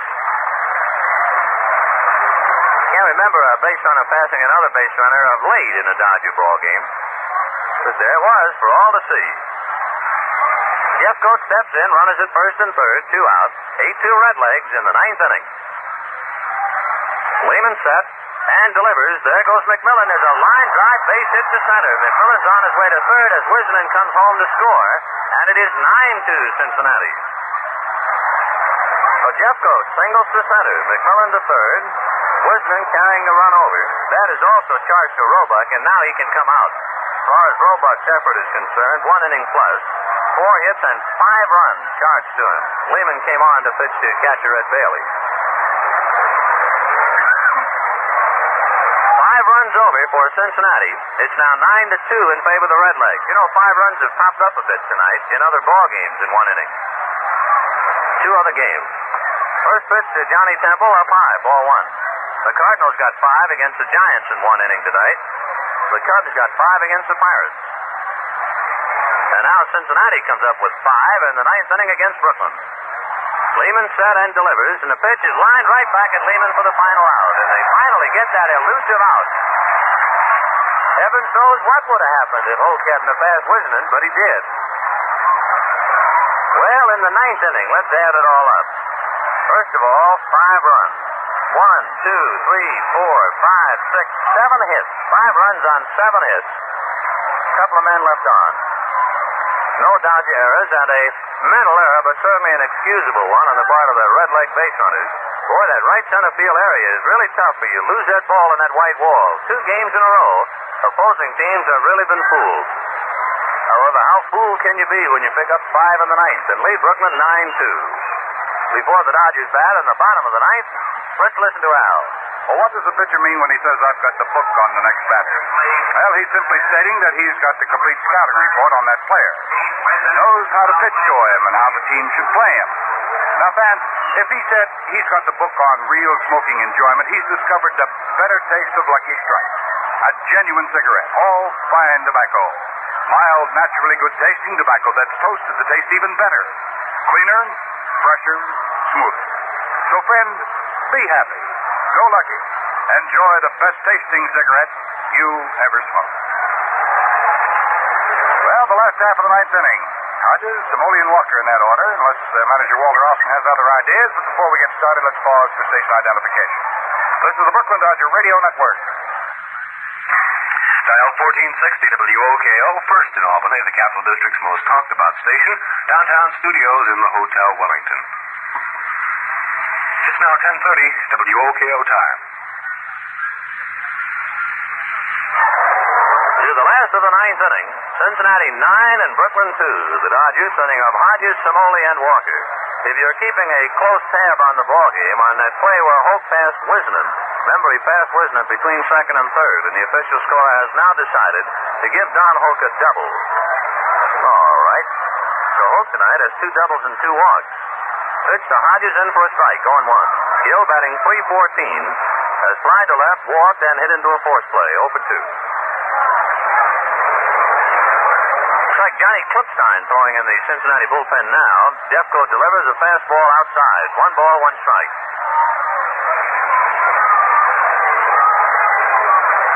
Yep, Johnny Klipstein in the Red Leg bullpen. Rene Valdez throwing in the Dodger pen just in case. Cincinnati 9 runs, 14 hits and 2 errors. Brooklyn 2 runs, 6 hits and 2 errors. You know a funny thing about Hoke passing Wisnant at second base before the ball game? Hoke was saying that he had watched the game last night on television. He's saying, boy, I can understand the confusion out there in right center. Boom, he was in the middle of it tonight. There's a high foul back of the plate. Ed Bailey, waiting for it, backs up a step, takes it for the out. So Hodges fouls out. 1 up, 1 away. So Lightning does strike twice. All in that right center field area. That is really the toughest spot in the ballpark. And especially with somebody like Perillo running into the alleyway, running parallel to the wall with his glove up.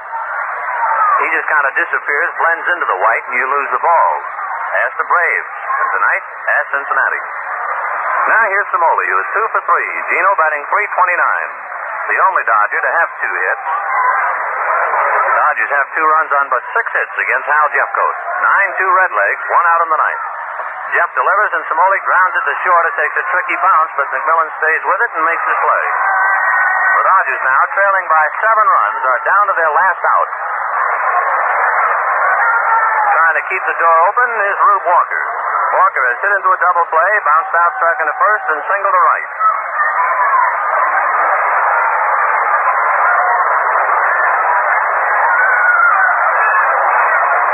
Walker settling in. Jeffcoat winds and delivers. Fastball fouled away, 0-1. Hope you'll be with us tomorrow night. I don't know what's going to happen, but it'll be Don Newcomb and Warren Hacker, the Dodgers and the Redlegs. Airtime 7:55, game time 8 o'clock. Plenty of seats of all kinds, so spend the evening with us if you can. Walker takes outside, one-handed by Ed Bailey. 1 ball, 1 strike. 2 out in the ninth inning. Cincinnati 9 and the Dodgers 2. Milwaukee lost to the Philadelphia Phillies and Robin Roberts. Phillies won at 8-4. The 1-1 pitch, fastball on the outside corner, strike 2, and Al Jeffcoat now really bearing down, trying to wrap it up.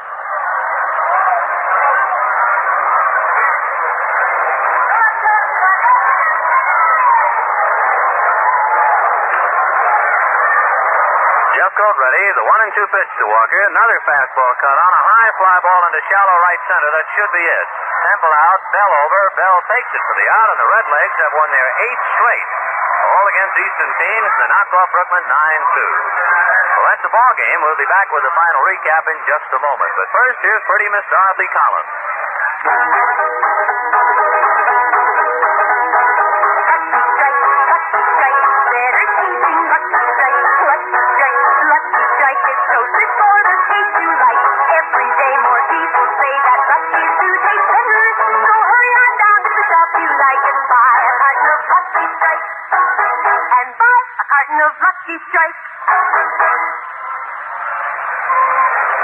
For the victorious Cincinnati Reds tonight, we'll give you the totals. 9 runs, 14 hits, 2 errors. They left 10 men on in winning their 8th straight ball game. And for the losing Dodgers, 2 runs, 6 hits, 2 errors. They stranded 5 here tonight. The winning pitcher, of course, is Hal Jeffcoat, going all the way to pick up his 2nd victory against 1 loss. For the Brooklyn Dodgers, their starter, Johnny Podres, going 7 as the loser. And his record is now 1 win. This is his 2nd loss. And by the way, for Jeffcoat, this is the first time he has won a ball game at Ebbets Field. Tomorrow night, the Cincinnati Reds and the Brooklyn Dodgers will be back at it again. It's figured that Warren Hacker will be going against Big Don Newcomb. There are plenty of seats available, and we'd like to see you all come on out and visit with us, and we'll see what happens. Well, we'd like to remind you again that tonight's game, like every Brooklyn Dodger game throughout the season, was brought to you by the F&M Schaefer Brewing Company of Brooklyn, brewers of Schaefer beer, America's oldest lager beer, and by Lucky Strike, the best tasting cigarette you ever smoked. It's made by the American Tobacco Company. Tobacco is our middle name. Now remember to tune us in again tomorrow evening at 7:55 for the game between the Brooklyn Dodgers and the Cincinnati Reds. The final score again here tonight was a victory for Cincinnati 9-2.